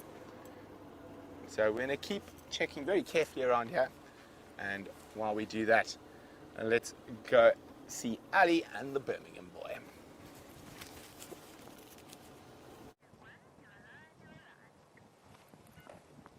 Seems like he decided to finally cooperate with us, and he's rolled around and taken his head off that guari bush where he was lying in. If I had to take a guess, I would assume this is one of the Birmingham boys, but again, you guys know them a bit better than me, so if you can help me out with the ID while we're looking at him, that would be great, because then we know who we're looking at. He did seem to have a bit of a bite mark just on his tail. It seems like a bit of an old wound, so I don't know if that could potentially help in some of the ID, or if the wound is actually a new one. And also, when he rolled around, there was a bit of a gash. Nothing to worry about, nothing too serious, but it could be the reason why he's decided to just take it easy and stay by his lonesome self and just enjoy a bit of peace and quiet away from all those cubs. The wind has picked up a little, so every now and again he will put up his head. So I'm hoping he'll do that for us again, because I'm sure he's just busy picking up all of the different scents and smells that there are around, potentially to find out where the rest of his pride or his group of males are.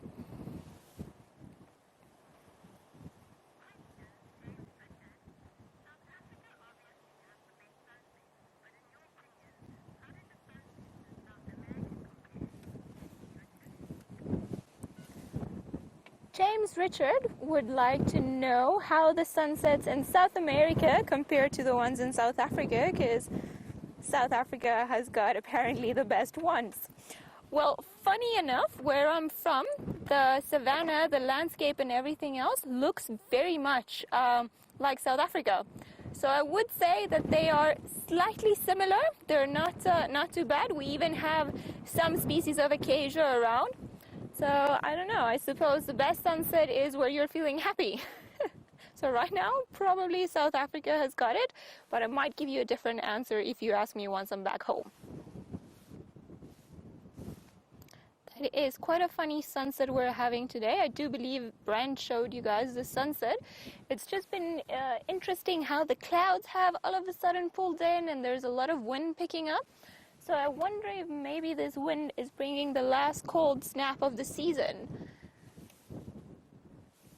Might just signal that we are done with our winter days and off we go to summer.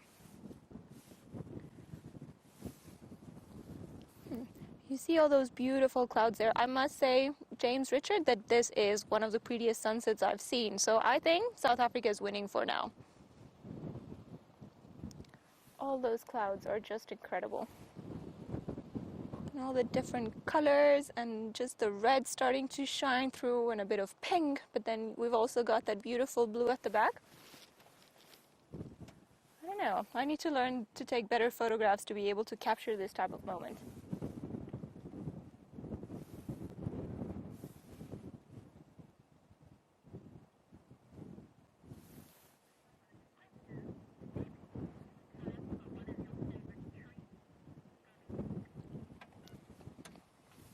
Debbie, you would like to know about my favorite trees. I have a few favorite trees, but unfortunately the one that is my ultimate favorite, I haven't seen it around today. Otherwise I would have shown it to you guys. And part of the reason why that is because that tree likes growing in drainage lines or in areas where there's a lot of water or in dry riverbeds, and I haven't seen too many around here. Maybe there are some, but I just haven't seen it. And my favorite tree is called the sycamore fig. The reason for it is because, well, there is a whole documentary that was made about the sycamores, and they call it the queen of trees. Because what is very interesting about this particular type of tree is that not only it's beautiful and it's got these gigantic branches and it's got like a bit of a yellowish color to it, but they produce a fruit that is pollinated by a specific fig wasp that goes in, and we're talking about something tiny, tiny, minuscule, because the fruit is only about this big. And then she goes in, and then they pollinate it, the fruit comes, and what is interesting is they all flower at different times of the year. So they're always producing fruit for everyone around who would want to eat it, and it's very nutritious. So by far, one of my favorite trees. There is one particular tree in the southern area of the Sabi Sand, which is, if you ask any of the rangers down there, close to the, well, it is actually on the dry riverbed of the Sand River. It's incredible. It's probably 500-800 years old, and it is, I think, on Earth, that one, that's my favorite tree. I think, without a doubt. This boy over here, on the other hand, I think he just picked whichever tree he could find so that he could lay underneath it. And it is a guari bush, what he's lying under. And he just seems to be very placidly still looking around, not too bothered with life, probably just enjoying the breeze.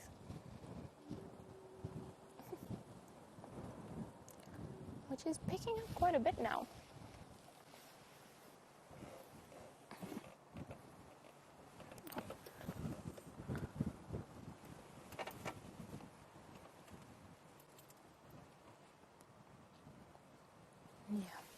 He is definitely not too bothered. Like I said, he seems to have a few injuries, but they all seem quite old. But nothing that's too worrying or nothing that he actually seems too concerned about. I am hoping he will put his head up. But while he does, why don't we just go over to Brent and spend some time with him?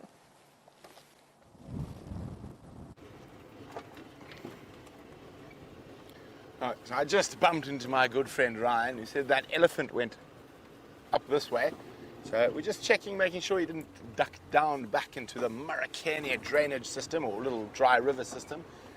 Now, the wind's picked up, so there's quite a bit of dust around. If you see Zander's hand come in front like that, it means he's just trying to make sure you have the clearest, most sparklingly beautiful picture possible.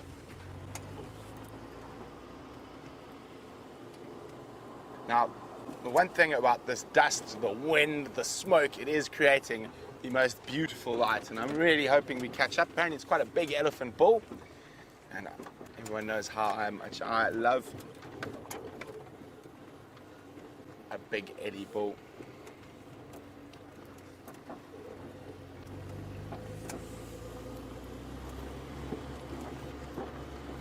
Okay, so we are on Chololo Road, and that is where Ryan suggested the best place to find that elephant was. Now we're hedging our bets a little bit because Ryan and Sean are looking for shadow not too far away from here. So if they find her, we might be able to nip in there.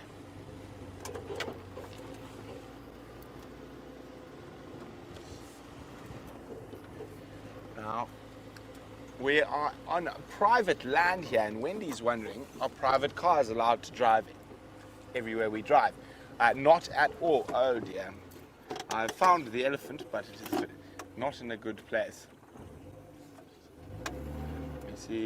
You see him there, right on the crest of the hill.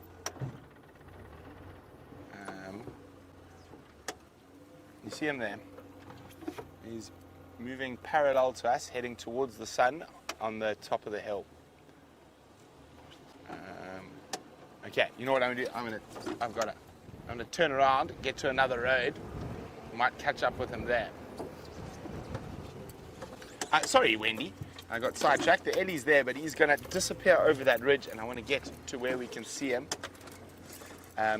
So, Wendy, private vehicles are not allowed to drive around here unless it is the private vehicle of the person who owns the property. So, even if you're a guest or whatnot coming in, you drive in on the main access road to the lodge, park your car, and then from then all your exploration is in open game drive vehicles. It is part of the greater Kruger National Park, not the Kruger. Now, of course, the Kruger you are able to drive yourself around, but in the greater Kruger is private land, it's privately owned, but there's no fences between the national park and where we are. Now, the joy of being on private land, we're allowed to do a few things that you can't do when you just drive into the national park. We're allowed to off-road, so we can follow lions hunting through the bush, whereas if you're in the Kruger, when the lions cross the road, that's it, that's done. Unless you are in one of the private concessions. So Kruger has areas like this, it's still again, no private vehicles allowed. It has to be one of the lodge's vehicles, where the lodges pay the national park a fixed amount a year, and then they're able to operate like we operate in the Sabi Sands. Now, the reason that only certain people are allowed to drive off-road and through the bush is because, could you imagine, I think there's about, I've even forgotten, there must be close on 5 million visitors to Kruger every year, all driving themselves around, most of them, and most people there are not safari guides, so they don't know which trees you can drive over, which soil types you can drive over, and when, and all those type of things. So that's why generally to off-road you're going to be in a private concession or on a private reserve, and even then the off-roading is regulated. You don't just off-road for anything, but also all the guides have training, heavily experienced. You know that, see, for example, this area we're coming up to up ahead, now it's completely 100% fine to off-road. But if there's been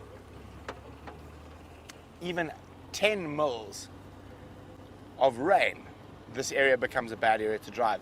You'll sink through, you'll stop the flow of water down the seep lines, and I mean it's quite specialist knowledge that most people won't have. So that's the reason you can't just let people drive wherever they would like. And also, if you worked at the Kruger, or if you worked here, if you let people drive wherever they'd like, we'd all spend our lives getting people unstuck.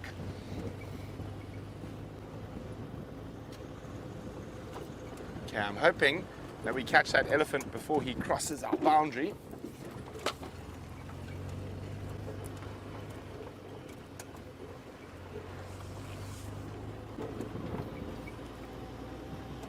And he was heading due west towards the setting sun.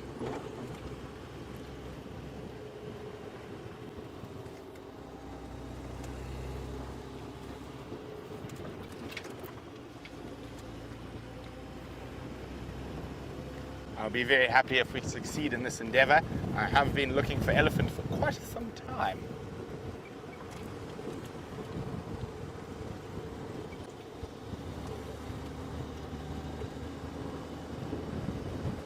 I do love this time of the year.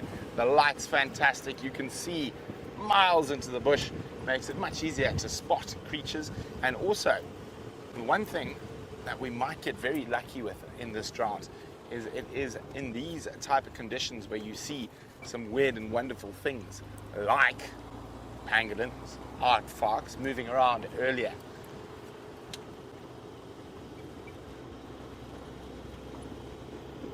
Okay, so we were just over there and that elephant was moving this way. Let's have a look.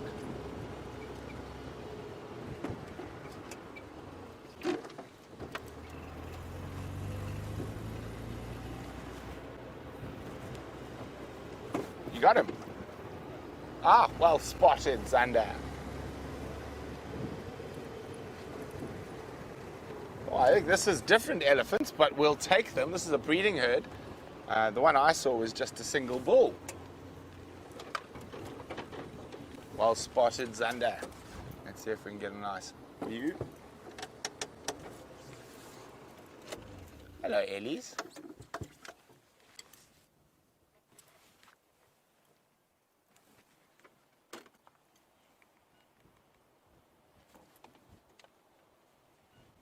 Here we go.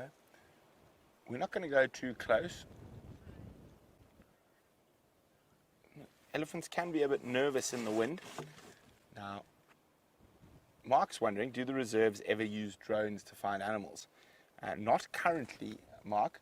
We generally do it the old-fashioned way by tracking on foot, but we are looking at, for nighttime, using thermal imaging drones that fly very high to help us find animals and film lion hunts in the dark, which would be very exciting.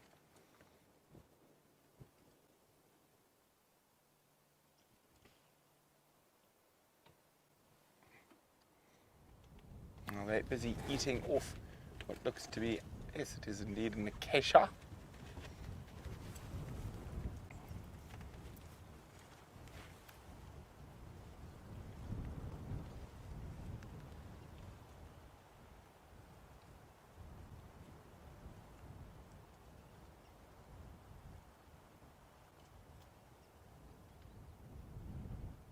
Can actually hear the wind buffeting around.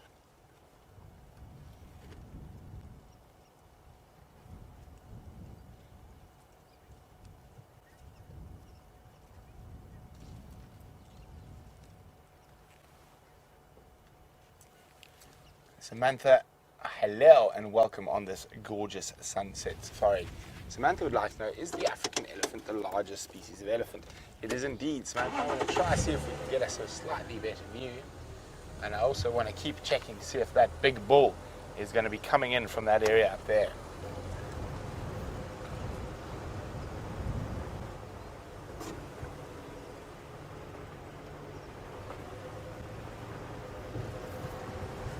Okay, there we go.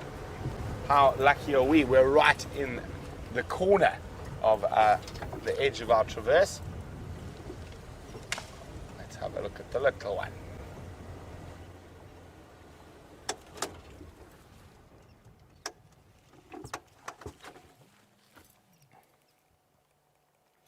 Just need to call them in on the radio.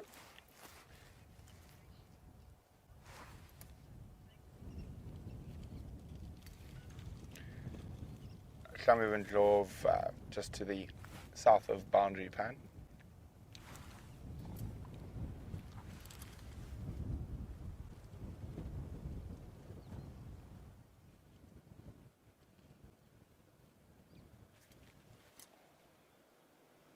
Deb in Vancouver is wondering, how scared will elephants be? Do you see that trunk there? Go back, go back. I just, no, back to the little one. There. I just saw a trunk come out of the bush there. Let's see if it does it again. I didn't even know there was another elephant there. I just suddenly saw a trunk. Of course, now it's not going to do it.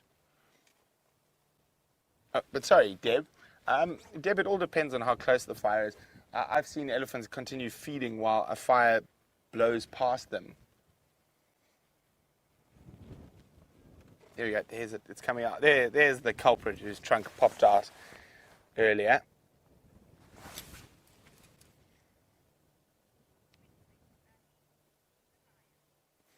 So we're going to sit here, watch these Ellies for a bit. In the meantime, let's go see how Ali's doing with the Birmingham boy.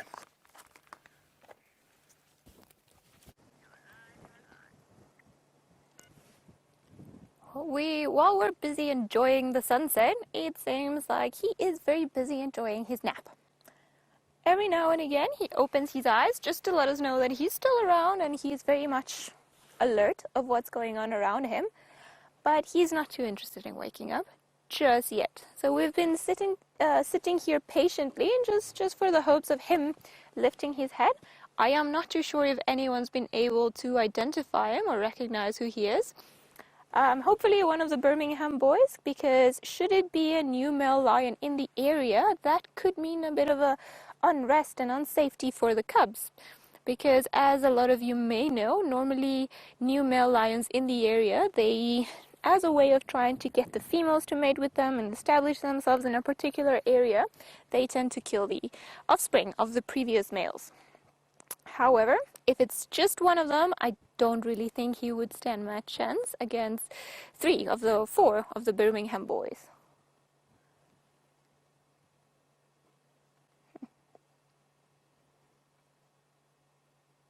I must say, this spot is getting better by the minute. I think he was very wise and chose it well. So you see, despite the fact...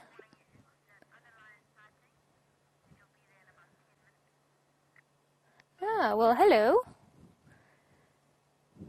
Seems like somebody is raising his head, maybe smelling some of the little things around.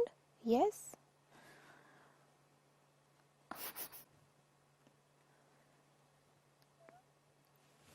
It seems that there was nothing really too interesting or to bother him around. So he's gonna carry on sleeping and just pretty much enjoying doing nothing. It is quite amazing though. I know we have spent quite a bit of time with sleeping lions today, but at night or in the mornings when you go out and look for them after a whole night, you can just appreciate how much they actually can walk in a night, sometimes covering up to 14, 15, 20 Ks, and it's quite amazing because they'll do it in a very short span of hours. Him, however, he doesn't seem too bothered with life, so what we're gonna do is we're gonna leave him here to his nap, and we're gonna go back onto the rest of the pride, see what they've been up to and what they are getting up to now. Now that the temperature has gone down a bit, there's a bit of breeze picking up, maybe they're a bit more active and playing around, and hopefully as well feeding on the carcass. So let's leave this guy here and just go have a look and see what else is happening. Now again, Dave will let me know where to go because I still have no idea where we are. I do know that we're going in that direction roughly. Okay, so at least my bearings are not too bad. Alrighty. Let's go past that wonderful tree again, that iconic balanites that everyone talks about.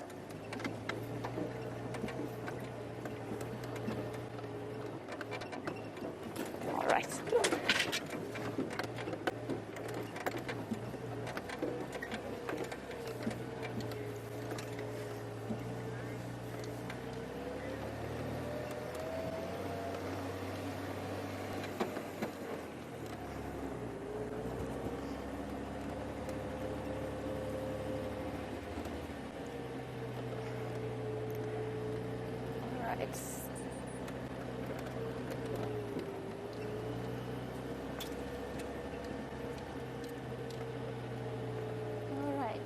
So we're gonna take a right. Okay, good, because we don't like driving against the sun because we can't see anything. And then we'll carry on.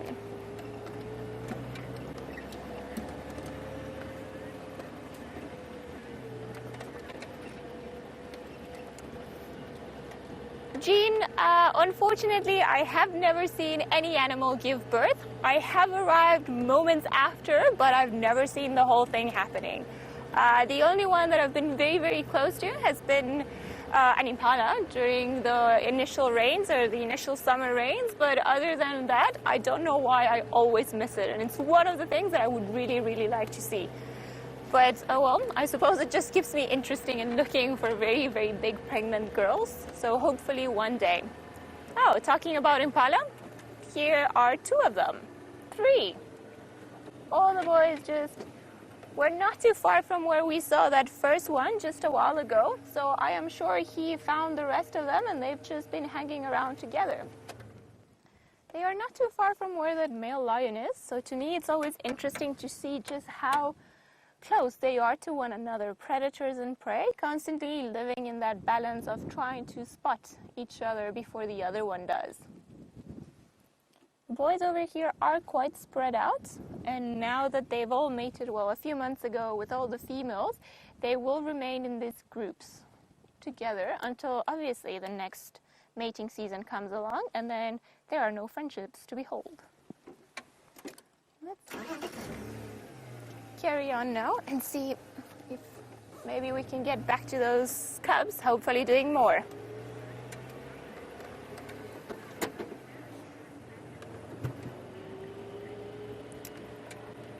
Chris Brent asked if I like hyenas or honey badgers. I absolutely adore honey badgers. I was lucky enough to raise a honey badger in one of the jobs that I used to do here in the bush.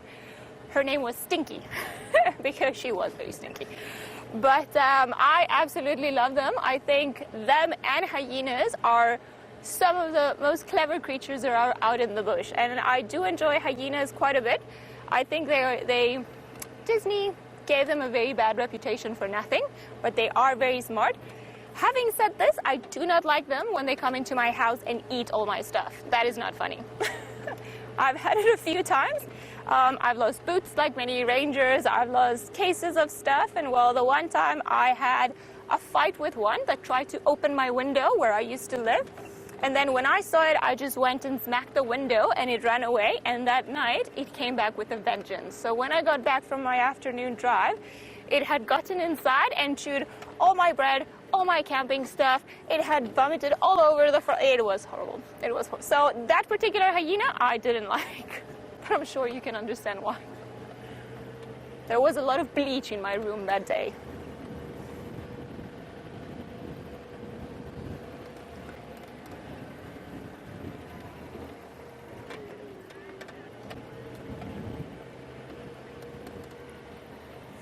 Lynn has just asked the eternal question. Which ones are cuter, lion cubs or leopard cubs? I don't know. I think it depends on their age. So the one that is younger will probably be cutest.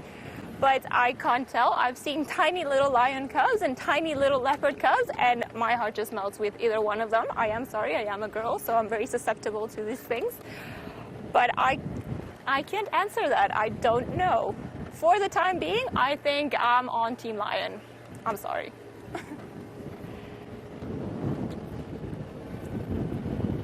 Right, lots of hair blowing into my mouth.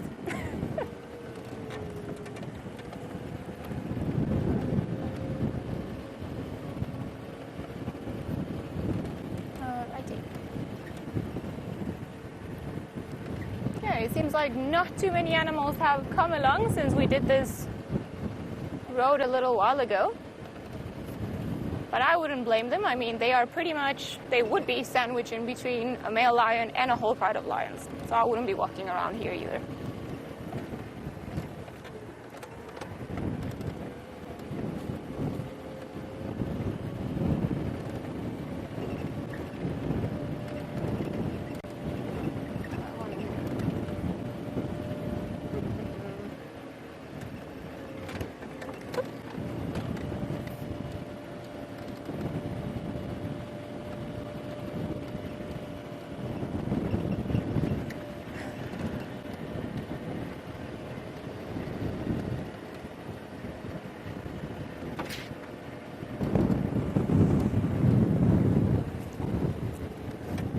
You guys are asking how I got all the way from Venezuela to South Africa, and I don't know if it was fate or by accident.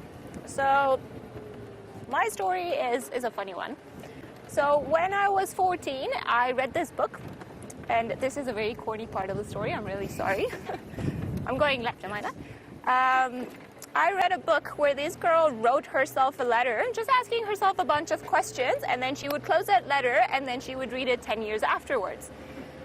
So, funny enough, I was already living here, and I had already moved to Africa when I found this letter. I have a box of stuff, of memories, that's just pretty much all my junk goes into. And I found this letter, and I was like, oh, I wonder what this is. So I got it, and then the first question in that letter was, have you been to Africa yet? I showed it to my mom and she was like, you see, I had no hope. You were going to go anyway. So when I initially decided to come, I was about 22 and I was working in the local municipality in the Citizens Advice Bureau. Sounds very big, but it was very boring. And I didn't particularly like it. So I heard about this thing about coming to volunteer in Africa in a wildlife rehabilitation center. So I decided to try it out and then just leave it behind. I was also not in a very good place emotionally back then, lots of things going on. So I was like, you know what, this is what I need. I'm just gonna go to Africa, which I did. My boss from back then to this day, he still looks at me and he was like, you ditched me for lions, how could you? I'm like, they're lions, come on. But so I came here and I was only supposed to be here for about 3 months. And again, like when they handed me off that baby rhino and I saw that this country offers everyone the opportunity to be involved somehow in the guiding industry or anything else, I just couldn't go back. I just had to stay here. Oh, well, hello, somebody's letting us through. Okay, sorry. Hello, how are you? All right. So yes, I was here for about 3 weeks before I phoned home and I said, I'm never going back. I think the word my mom used on the phone that the whole of Africa probably heard, she just told me I was demented. But then she came here and now she loves it just as much as I do. So that is pretty much how it happened. And then I was working in this rehabilitation center and I convinced the owner that he needed to give me a job. He just had to because I was going to do a good job. I still don't know how I pulled that one off. But I ended up working there for about a year before I left and then joined the field guiding program in one of the lodges. And that's pretty much how I stayed here.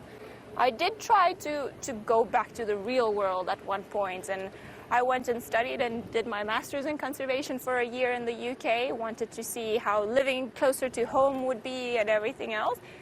And the minute I finished that master's, I came back running to the bush. I just couldn't do a city anymore. It's too noisy, too much traffic. I prefer this type of thing. So that's pretty much how I got here. It wasn't very articulate, but life has a way of, doing things certain times. Okay, I don't think this is where we went in, or was it? I think it was further down the road. Sorry, we're just trying to find the tube track that's going to lead us back, but I have a feeling it was a bit further down the road, if I'm not mistaken. Lots of tracks around here.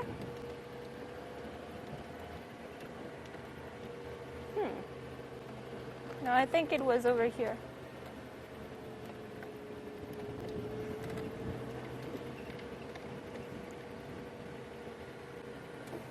Yes, here it is indeed. Let me just do this quickly.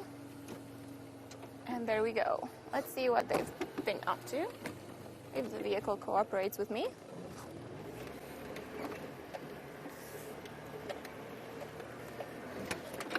All right. Okay, there is a big hole here. It's not my driving skills. It's just unavoidable.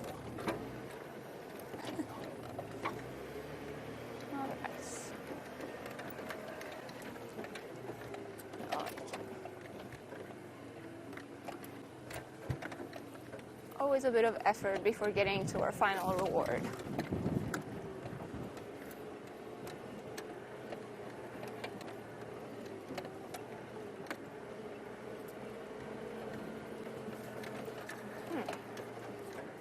We are slowly approaching.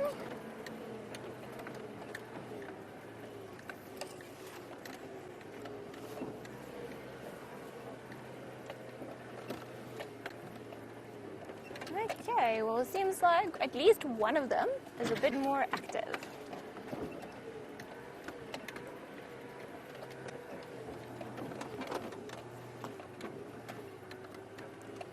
I'm not too sure how we're going to get around.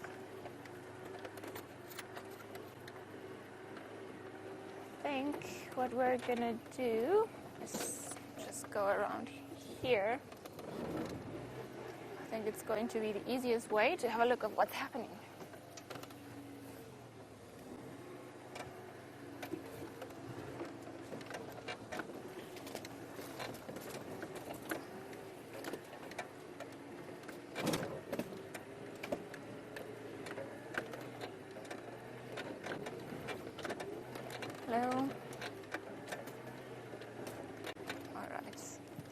I apologize for the complication, but there we go. It seems like the wait paid off, and maybe 1, 2, 3, 4 of the cubs are now busy feeding on the carcass.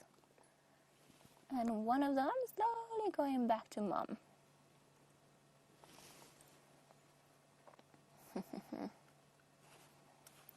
So these tiny little ones, they will still, we saw them earlier, they were still suckling, still getting milk from their mothers. But when they're about maybe 2, 3 months old, and they also get introduced to meat, because now they need to grow a lot quicker and a lot stronger, so they need to supplement their diet, which is what they're doing now, to eventually be weaned off the milk. They won't have any more milk when they're maybe about 6, 8 months old, and they'll just eat meat. And by the eagerness that they're feeding with, I don't really think it's a problem for them. They seem pretty excited.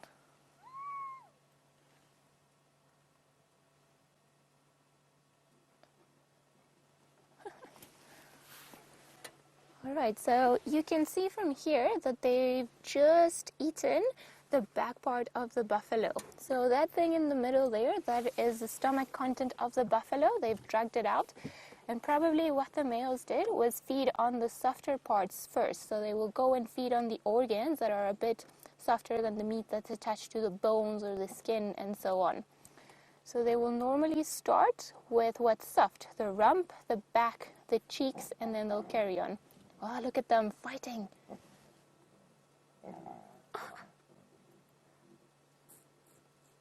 Such a bad temper for such a little creature. You see, from a very young age, they learn that they need to fight for their food. Even if they are social cats, when it comes to food, they don't like sharing. And I am sure you can hear all the little ones just growling at each other because they all want to get onto that same part and feed off of it.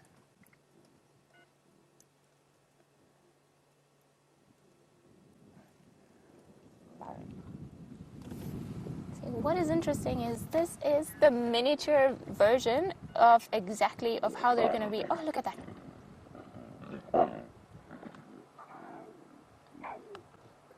I must say, this is the most fierce battle I've ever seen between cubs for food.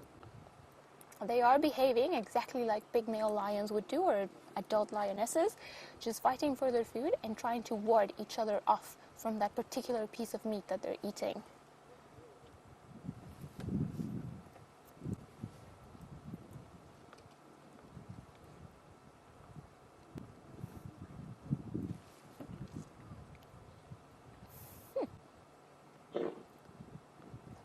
Growling.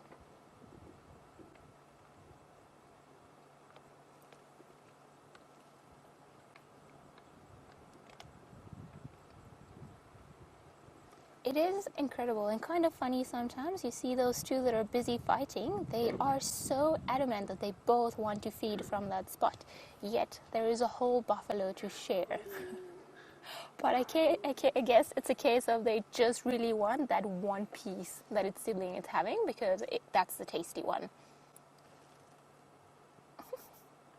We're not too different in between species, I don't think.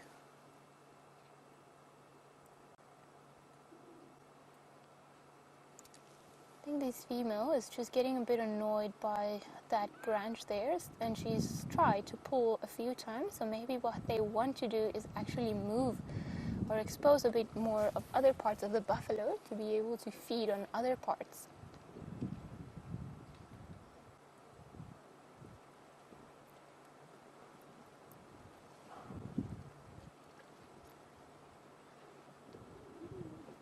Let's see if she helps them around, or if she's going to be the big boss and tell them off.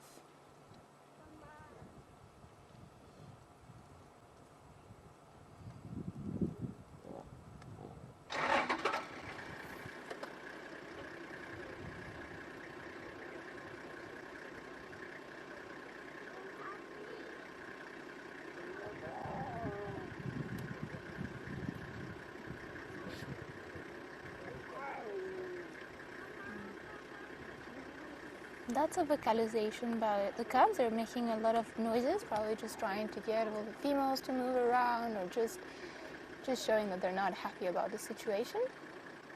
Ah, here's a little troublemaker.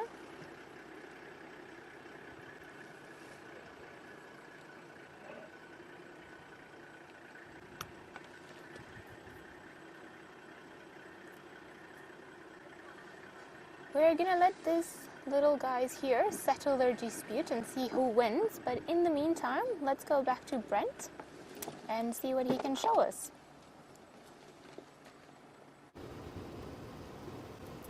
The light is just so fantastic at the moment that I'm feeling like climbing.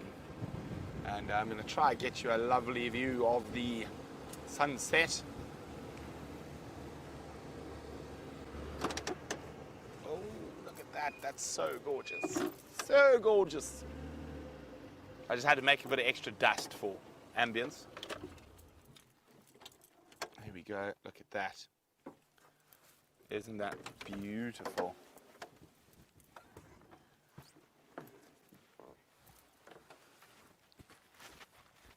Isn't that absolutely exquisite? Another beautiful end to the African evening. And I told you, it was so beautiful I had to climb the biggest termite mound on the whole of Arathusa and Djuma. And it happens to be right near where the sun is setting. Isn't this just absolutely exquisite? I'm on top of the world, literally. Well, we're not very high here. We are in the low veld, but just look at that. I can just make out the Drakensberg Mountains in the haze. What a splendid evening it is to be out on a live African safari. Now, descent, it always seems to be a problem for me. And I think I was going to try surf this one. Maybe I'll just come down like a sensible human, or not. There we go. Now, this is the biggest termite mound that I've seen on Djuma and Arathusa. The only place that's got bigger termite mounds is Cheetah Plains.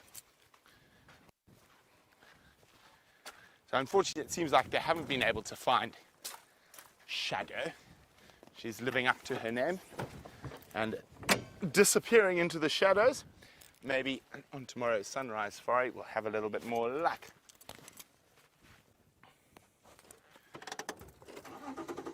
It's just the light is gorgeous from this smoke.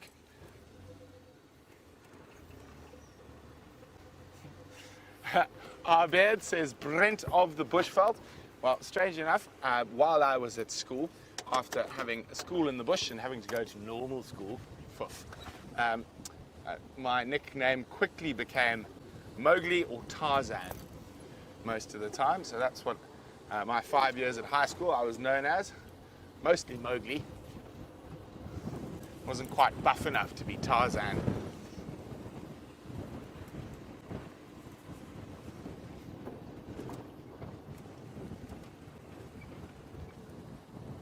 So we're going to start slowly heading back towards Djuma.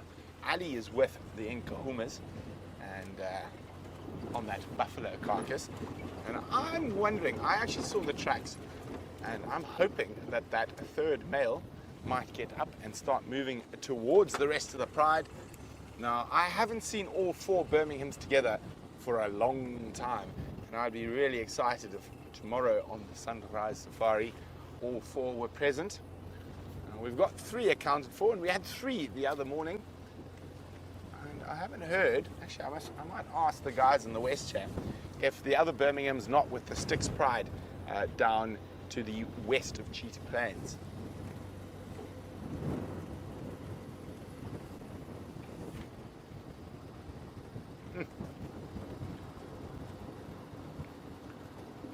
Now, well, as fun as it is driving around with myself and Zander, who am I to deny you gorgeous sunset coupled with Africa's biggest cat?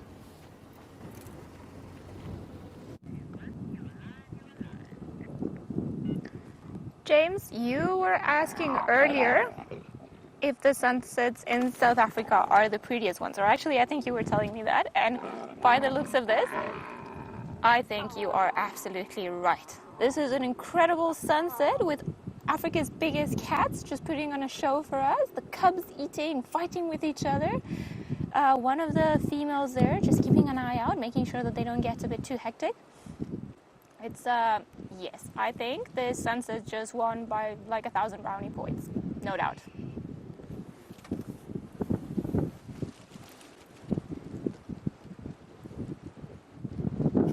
It's funny how they've come and they feed and they fight a little bit just to remind each other that they're there, and then off they go. And it did seem a bit earlier on that the female wanted to come and feed, but maybe she's just letting her motherly instinct kick in. She does seem to be very full herself. So she's just probably just letting the cubs have a bit of a feed before she goes and has a bit herself.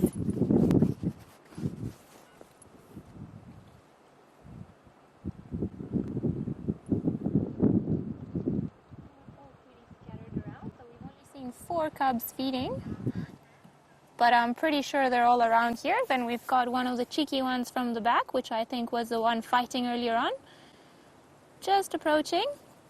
Let's see if he tries to go in and tries to feed a bit more.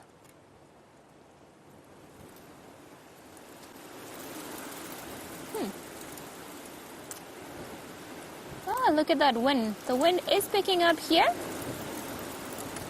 quite a bit, as you can see now, with all the branches of the trees moving and all the dust flying around. I do wonder if this is going to bring the next cold, hopefully the last cold front of the season. Do you see, the wind normally makes animals very nervous. The 3 lionesses have got their heads up now, just smelling around, seeing what's happening. As obviously the wind can mask the sound and the smell of any other approaching animals. Oh, she's calling. It's hard to hear.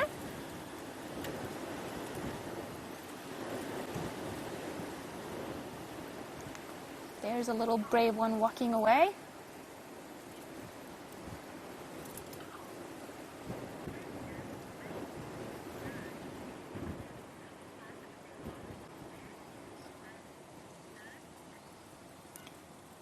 Gracie, age 9, wants to know why lion cubs fight with their moms for food. I would say that it's not a particular thing against their moms. Lions in general just fight for food. They are fighting with each other. They're not fighting and starts feeding herself. But having said this, I have seen them before where the mothers just come in and then just tell the cubs that they've had enough, and then they get in and then they start feeding.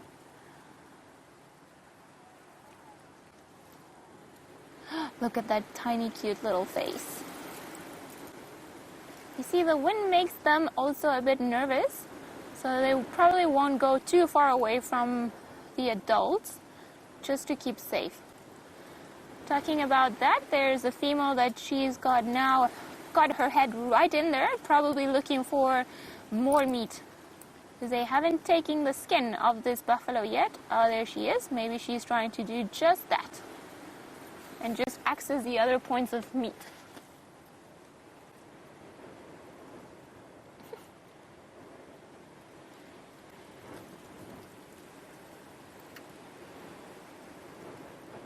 Sure, you can see the leaves at the back moving around. Lots of wind that has just picked up. And the sky is all of a sudden covered in clouds. So I wonder what this means for us.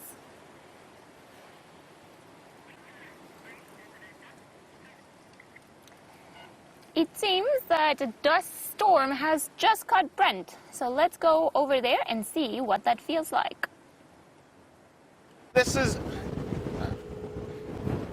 Now this is really uncommon weather for this part of the world. I'm going to try and get onto Impala Plains to show it to you, but I'm battling to see. And you can just see how the colors changed. I mean, look towards the sun, there's just this wall of dust. I mean, I turned around as I got off that termite mound and I thought, is that rain? And I was like, it can't be rain. I literally have a coating of sand across my eyes at the moment. Just going to try and get to Impala Plains. You can just see. Yeah, look at that. Oh no, close your eyes. Oh. Now I have dust in my teeth as well. Crunch, crunch. Okay, one squall passed. Let's try and get past the next one.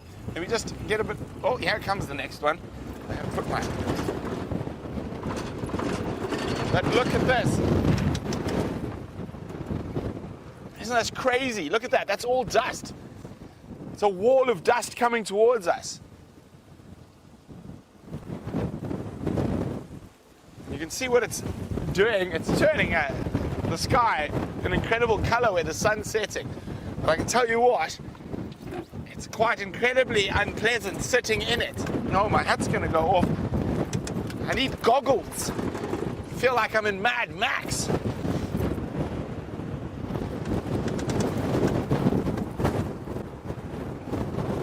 Hopefully, if we get to that male lion, all he needs to do is lift his head in this wind, and we'll get that wonderful windswept. But speaking about lions, I think this dust storm's about to hit Ali, so let's go have a look.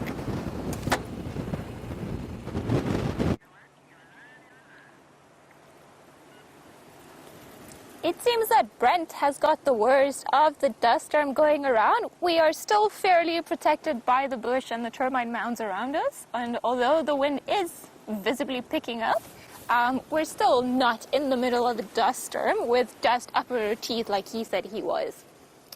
We are still just enjoying this very beautiful sunset that Africa is giving us today with the lions feeding on a buffalo.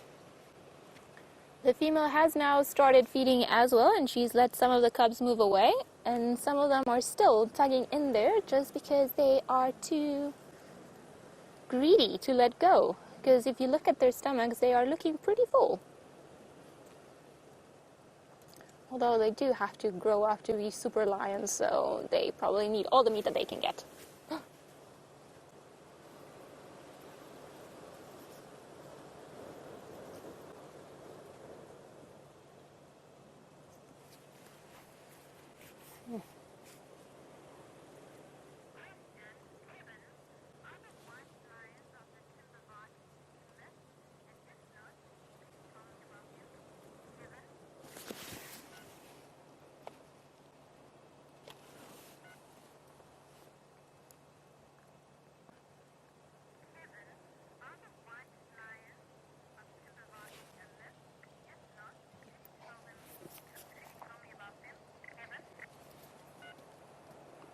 Kevin, you are wondering if the white lions of the Timbavati are a myth. Yes and no. So the white lions are just like normal lions. They're not a different species. They just have a recessive gene that makes them look a lot lighter in color. They can mate and live in prides with the tawny-colored lions that we're looking at, but they are very, very rare. So I'm not entirely sure of the dates, but I do know that up to the 1980s or so, I could be wrong, they were thought to be extinct in the wild. And because they were thought to be extinct in the wild, but they still have some of them in captivity, what they started doing was releasing them back in the Timbavati, which is another big game reserve that's adjoining Kruger National Park. So I know that at the moment there is a pride of lions. If I'm not mistaken, it's called the Russ Pride of Lions that has got a few individuals that are white. They have been mixing with some other lions in Kruger, and there's another big pride of lions close to the Labambo Mountains that has also got a few individuals that are white. So they are not a myth. They used to occur in this area. However, probably because of the color of their skin, they were more favored by hunters in certain areas, because in the Timbavati you can still go for trophy hunting. So I'm not too sure what is the reason that drove them to extinction, or in the wild at least, but they are not a myth. They are real. They're just busy starting to reintroduce them now into the wild. Very rare. Haven't seen one, but hopefully one day.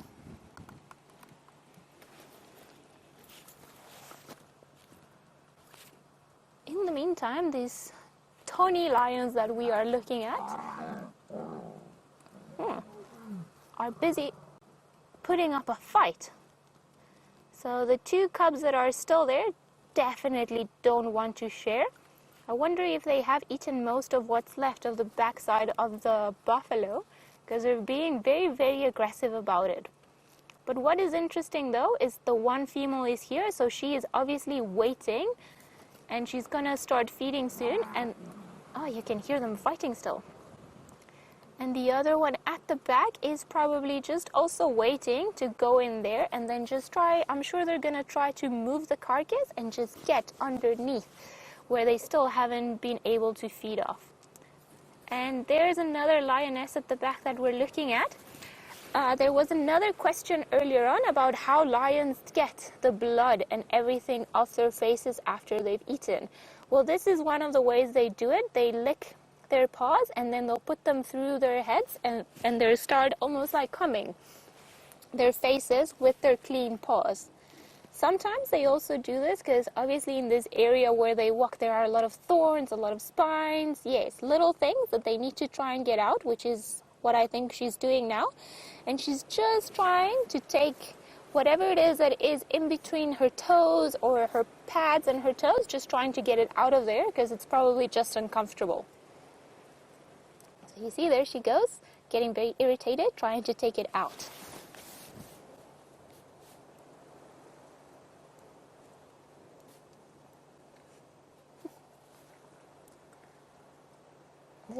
Gives you a whole different meaning of being in each other's faces with this lion cub just pretty much almost sitting on top of the mom.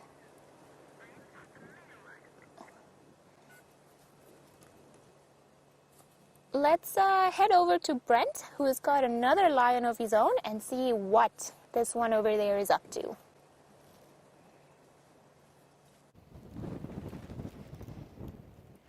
So there we go. If you're ever wondering how a lion gets its perm, there we go. He waits for days like this and he sits facing the wind and lets the wind blow through his glorious mane. And then, of course, hair products will be all the dust that gets stuck in it to keep it nice and fluffy. It is beautiful. Now, if you look at his nose, oh, look at those eyes, all the scars on his nose.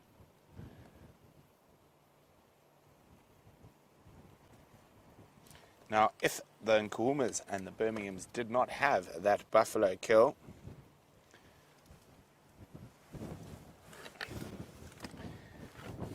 this would be ideal hunting weather. Debbie, you are spot on. The dust storm is definitely a product of the drought. You can get them in normal dry seasons. They're just uncommon.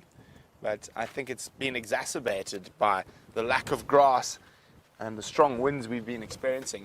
Now, if we go away from the lion for a brief second and we look towards Cheetah Cutline, so towards the east, I mean, we are losing visual of our horizon slowly as this dust rolls in.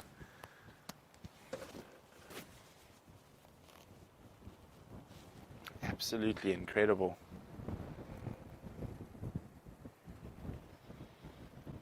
No, you're supposed to get up when it's cool and windy. You're not supposed to go back to sleep.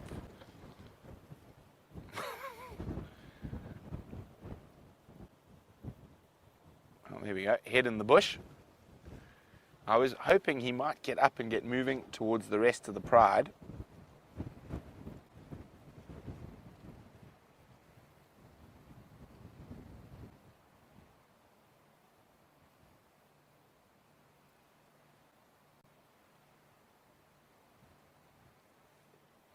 Sleepy kitty. Well, it seems like the strongest gusts are over, but there seems to be a few more on their way. Now, I wonder if this insanely strong winds are going to bring in weather as well.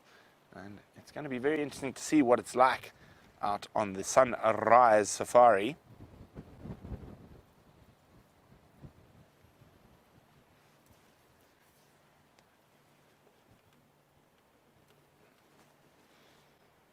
Sleepy kitty.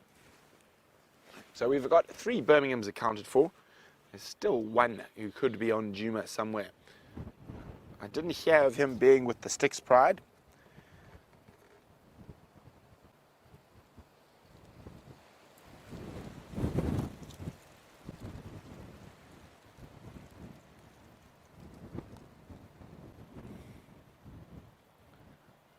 So apparently everyone's getting incredible screenshots of the dust storm.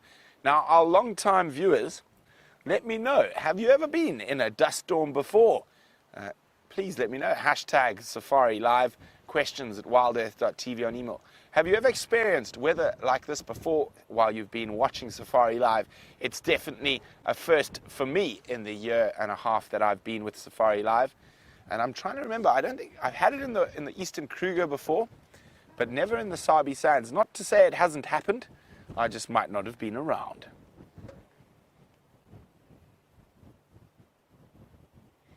And the temperature's dropped quite rapidly as well.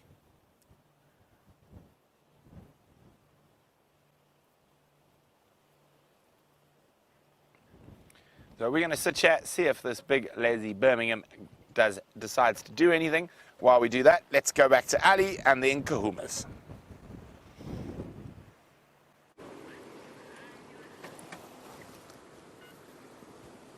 We are still busy with the Nkuhuma Pride of Lions and 4 of their cubs busy feeding on the carcass right now. Well, actually, I think it might just be 2 of them feeding and 1 of them moving around, because the 3 of them are just in between the 2 females that you guys can see right just to the left-hand side. It seems, however, that the cubs have stopped feeding as the females have now moved a bit closer to the carcass. That one that's just at the back, she was lying down, she was busy grooming herself, and slowly but surely she's starting to come this way, which is not making that female to the left too happy.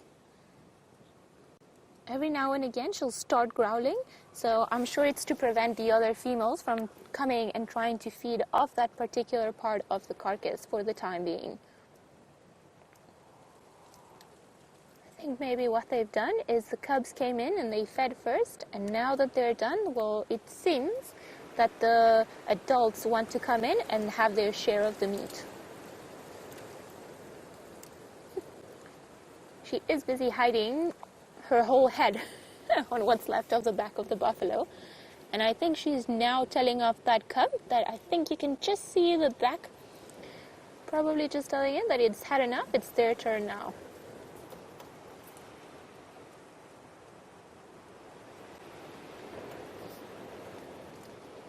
It does seem like the one cub is still at the back, still trying its luck with whatever's left on the other side. You can just see it through the gap there, in between the bones of the pelvis of the buffalo.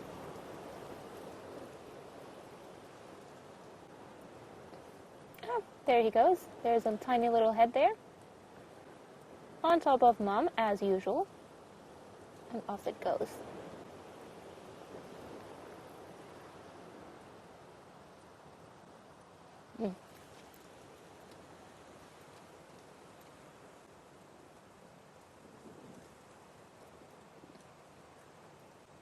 Ah, you see, she's got a nice big chunky part that she's trying to pull. So she's just got to be slightly careful. I have seen lion cubs before, unfortunately. When they try to feed on certain areas in between the bones, the one got its head stuck in between the bones and then couldn't get it out. You know, we felt sorry for it. It eventually was fine, but it was very, very funny to watch how greedy it was. Look at those 2 playing at the back. The one just came running and fully tackled it. I'm sure they've got full bellies now, lots of energy, so they've just got to spend it somehow. Look at that hug.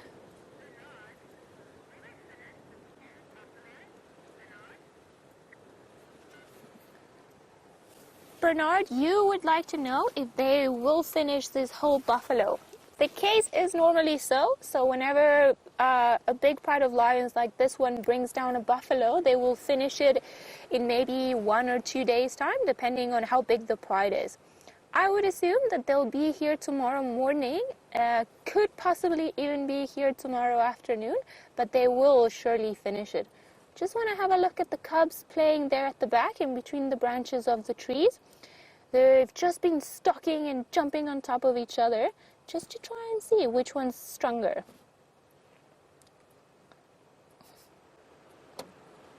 Even from such a young age, playing like this plays such an important part of what they are going to become.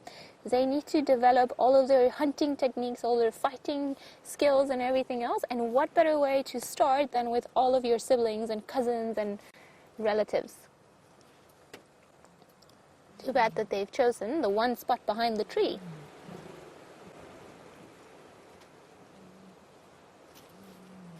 Now there's a very faint sound coming from the females. They're just busy making contact calls, which is a very low call that they make just to communicate with the other pride members.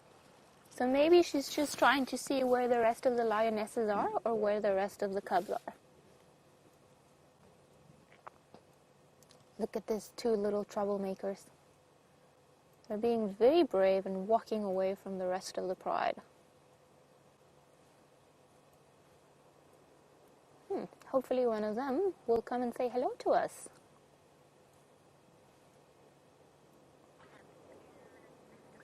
Oh, look at that. Still busy jumping around. I think that female is not going to tolerate a lot of nonsense from these cubs now that she's busy eating and her appetite is back.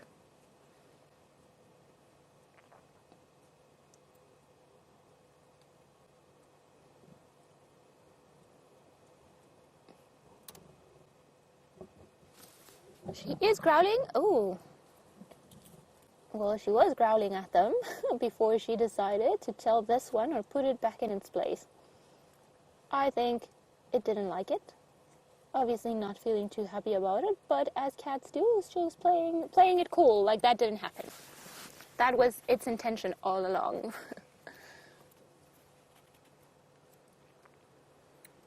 And the one at the back is just busy having a bath from its mother. Look at those paws going up. I'm sure he's not too happy. Whoop.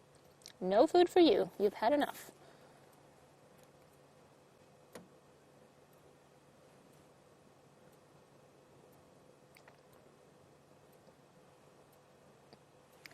She is obviously not too happy that the cubs want to now go and eat at exactly the same spot where she is.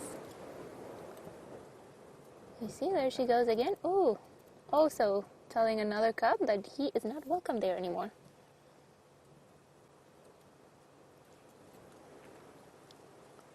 Oh.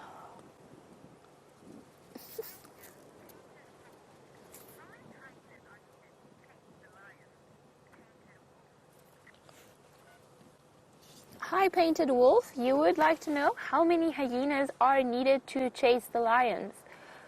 It is quite a big pride of lions, and we have 2 males around here and females that are going to be very aggressive to any potential predator that comes around the area, not only because they would like to steal their kill, but also because the cubs are at risk.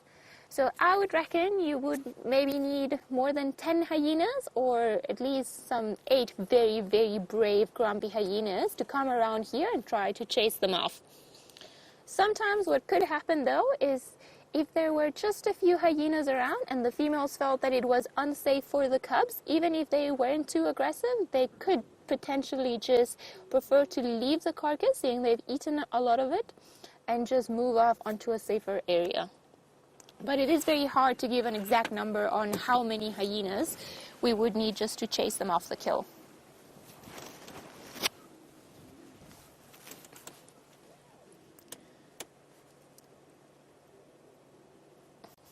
It seems like the little one in front got a fright from the face of the buffalo.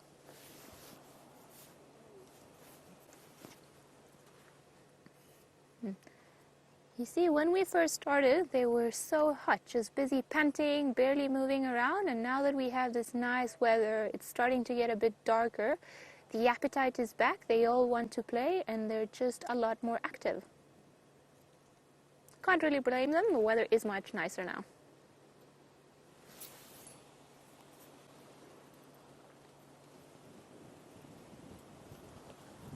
He seemed to be looking just away from us, and I hear branches every now and again, and I wonder if it's just the trees or if there are potentially any elephants not too far away from here.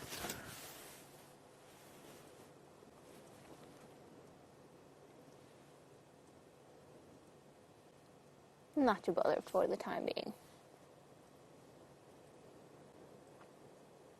See, that female on the left, she has now started to use her paws to try and create some tension and then just pull some of the meat out and also try and get the skin away from the meat.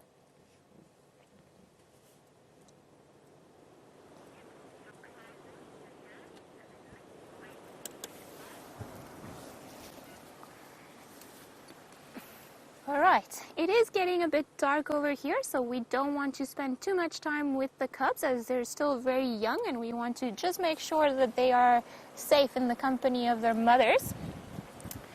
So for today, I am actually going to say goodbye to everyone. It was great meeting you all, and well, I hope to see you guys soon, and I hope you enjoy the drive just as much as I did.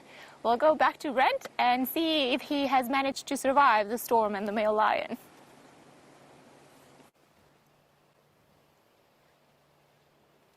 Look at that. We're sitting under a post-apocalyptic sky. It is absolutely incredible. I just thought we'd let you get some screenshots of that. I've already taken a few photographs. It's just too special with that Balanites tree, my nemesis tree, one I've fallen out a few times, and with that sky behind it, the glowing embers of the sun disappearing with this massive dust and cloud rolling in. Absolutely spectacular. I think this is one of the times we're allowed to use the word that has been banned from WildEarth and Safari Live vocabulary, but I think I'm pretty sure I can call this epic.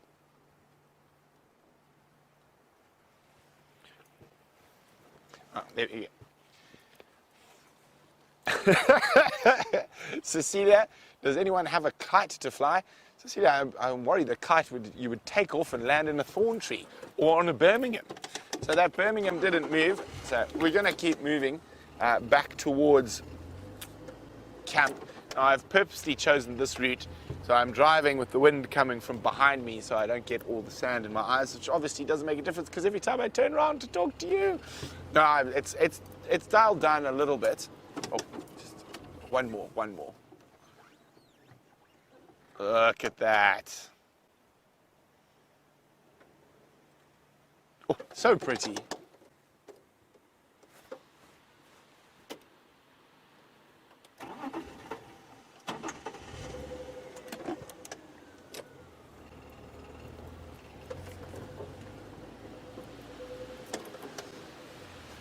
Hi, Teresa.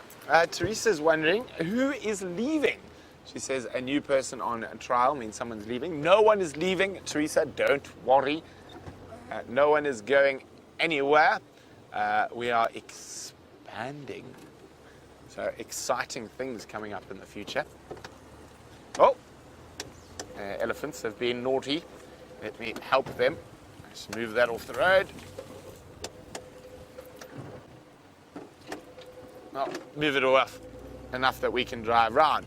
Now, what an exciting sunset safari it's been. I was very happy I found my elephants. That mating pair of leopards has been found to the north of our boundary. They must have snuck across during the day. And of course, you had that wonderful Nkuhumas cub sighting with Ali.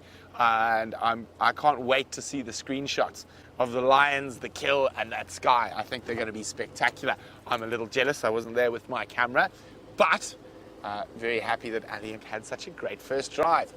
And it is always wonderful when we have new weather, even though it is a dust storm. It's quite exciting, something different, but hopefully it'll be gone by the morning. Enough. Last sort of 45 minutes, if you look at our lights on the side as I drive, you can just see the dust. That's how fast the wind is. It's actually going faster than I'm driving. But again, thanks for all the screenshots, the tweets, the questions. It has been great hearing from you. Tomorrow morning will, of course, be Commander Bond, James Henry, and myself out and about on Djuma, Arathusa, and Cheetah Plains, seeing what we can find. Pretty sure the Nkuhumas Pride are going to still be around that carcass. They might meander down to Sydney's waterhole for an evening drink, but I'm sure they'll be back at the carcass during the day or during the drive on tomorrow's sunrise safari. I think I'm going to look for leopards. That's what I'm going to do tomorrow.